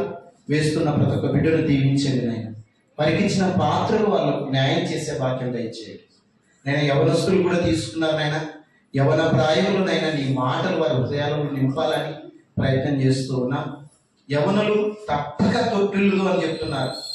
అలాగే యవనులు వాక్యము చేతనే తన జీవితాన్ని కట్టుకుందురని కూడా చెప్తున్నాం. కనుక నీ వాక్యం ఎంతో గొప్పది నాయన. ఈరోజు ఆ యవనస్తుడు నీ వాక్యములో ఉంటే రానున్న దినాలలో గొప్ప పరిచర్యకు వాడబడతాడు నాయన. కాబట్టి ఆ యవనస్తులు ఎవరైతే నెగ్లెక్ట్ చేస్తున్నారో, ఎవరైతే నిర్లక్ష్యం చేస్తున్నారో, ఎవరైతే నాయన నా ప్రభు అశ్రద్ధ చూపిస్తున్నారో అంటే బిడ్డల మనస్సు మార్చి నాయన ఆ ప్రాక్టీస్ కి హాజరవుటకు మంచి మనస్సుని బిడ్డలకు దయచేయండి తండ్రి. అలాగే సండే స్కూల్ టీచర్స్ దీవించిన ఆయన వారికి కూడా ఓపిక, ఓర్పు, సహనం దయచేయండి. చిన్న వయసులోనే పిల్లలకు నీ వాక్యము విత్తనము పడుటకు సహాయం చేయండి. ఆ విత్తనం గొప్పదైతుంది నాయన. ఆ విత్తనం నాయన గొప్పవాడైపోతాడు తండ్రి. ఆ విత్తనం పడితే నేను చెడిపోడు నాయన. బాలుడు నడవలసిన త్రోవ వారికి నేర్పము, వాడు పెద్దవాడిన తర్వాత దాని నుండి తొలగిపోవడం చెప్పావు. కాబట్టి నాయన తల్లిదండ్రులు కూడా తమ పిల్లల్ని ఇంటి దగ్గర ఉంచుకోగా నీ సన్నిధికి నడిపించే ఒక గొప్ప మనసు తల్లిదండ్రులకు దయచేయండి. పిల్లలు కూడా వచ్చిన తర్వాత చక్కగా నైనా నేర్చుకుని బైబిల్ కిస్సు కానీ వాళ్ళకి ఇచ్చిన పాత్రలు కానీ చక్కగా వేయటకు సహాయం చేయండి. అలాగే నా తండ్రి దేవా నీకు కృతజ్ఞతలు ప్రభు. ఇంతవరకు నాకు ఇచ్చిన ఆరోగ్యాన్ని బట్టి నీకు వందనాలు నాయన. ఇదిగో నాయన ఇంకా నా ప్రభు గొంతులో ప్రాబ్లమ్స్ అయితే ఉన్నాయి, జ్ఞాపకం చేసుకునైనా సంపూర్ణమైన స్వస్థత ఇచ్చేసి నీ మాటలను ఆయన ఇతరులకు పలికించే ఒక గొప్ప సాధనముగా నన్ను వాడుకోతాను. నీ చిత్తానుసారంగా నడిపించమని ప్రార్థిస్తూ ఉన్నా. అలాగే నేను ఎందరో క్రిస్మస్ కి సందర్భంగా ఆయన కానుకలు పెద్దల చేతులకు అందిస్తూ ఉన్నారు. వారందరినీ దీవించండి నాయన, వారందరినీ ఆశీర్వదించు నాయన. పెద్దలు కూడా నాయన ఓపిక, ఓర్పు, సహనంతో నాయన వారికి కూడా అనుగ్రహించండి. నా తండ్రి బాధ్యత తీసుకున్న నీ పిల్లలు నమ్మకంగా చేస్తూ ముందుకెళ్ళగలుగుటకు సాధించండి. అలాగే ఎన్నో నాయన కొరతలు ఉన్నాయి క్రిస్మస్ సందర్భంగా. ఆ కొరతలను నాయన స్పాన్సర్స్ ను మీరు లేపండి తండ్రి. వారికి ఆసక్తి రేపండి, ఆ కార్యక్రమాల్లో పార్టిసిపేట్ చేయటకు సహాయం చేయండి. దేవ నీ చిత్తానుసారంగా ఇటు కుటుంబాలన్నింటినీ ఆశీర్వదించి అభివృద్ధి పరచమని రానున్నటువంటి క్రిస్మస్ వేడుకలు చక్కగా మీకు మహిమకరంగా, అందరికీ దీవెనకరంగా, మా అందరికీ ఆశీర్వాదకరంగా జరిగించమని కోరుకుంటూ ప్రార్థన అవసరత ఎందరో కోరుతూ ఉన్నారు, జ్ఞాపకం చేసుకున్నాను. ఎందరో అనారోగ్యాలతో బాధపడుతున్నారు, స్వస్థత దయచేయండి. గర్భిణీ స్త్రీలకు సుఖమైన ప్రసరణ దయచేయండి. గర్భఫలం లేని వారికి గర్భఫలాలను అనుగ్రహించండి. నైనా వృద్ధులు ఉన్నారు, వారికి మంచి బలము, ఆరోగ్యం ఇవ్వండి. అలాగే నాయనా నా తండ్రి ఎందరో నీ పిల్లలు వారి కష్టార్థంలో కానుకలు సమర్పించారు. వేసినటువంటి ప్రతి హస్తాన్ని దీవించండి, ఆశీర్వదించండి. నైనా నీ పరిచయంలో బలంగా వాడబడుటకు మీ సహాయం అందించండి. నైనా నా పరిస్థితి కూడా మీకు తెలుసు తండ్రి. మీ చిత్తానుసారంగా ఆర్థికంగా సమకూర్చి ముందుకు నడిపించమని, అన్ని విషయాలలో సహాయం చేయమని, నన్ను నేను తగ్గించుకుంటూ నీ నామాన్ని హెచ్చిస్తూ ప్రార్థన అవసరంతో నీ పిల్లలందరినీ జ్ఞాపకం చేసుకొని వారి అవసరాలన్నీ మీరు తీర్చమని కోరుకుంటూ మమ్మల్ని మేము సరి చేసుకుంటూ నమ్మకంగా ఈ లోకంలో జీవించి ఆ పరలోకాన్ని సిద్ధపడటకు సహాయం చేయమని క్రీస్తు పేరిట ఈ ప్రార్థన మీకు సమర్పించి అడిగి వేడుకొనుచున్నాము మా తండ్రి.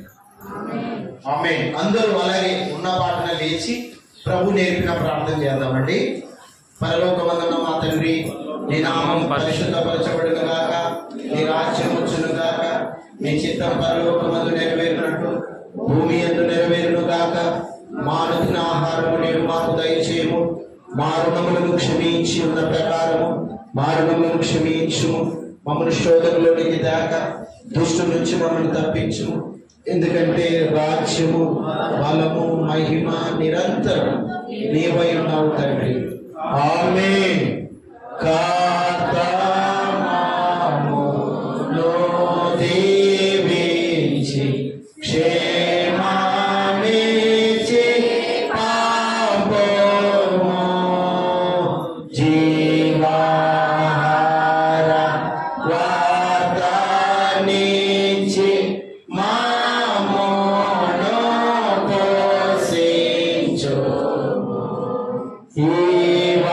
ఇవన్నీను వేడుకొని బాగుగా స్తుతింతుము. పరమందు చేరింగా స్తోత్రము చెల్లింతుము.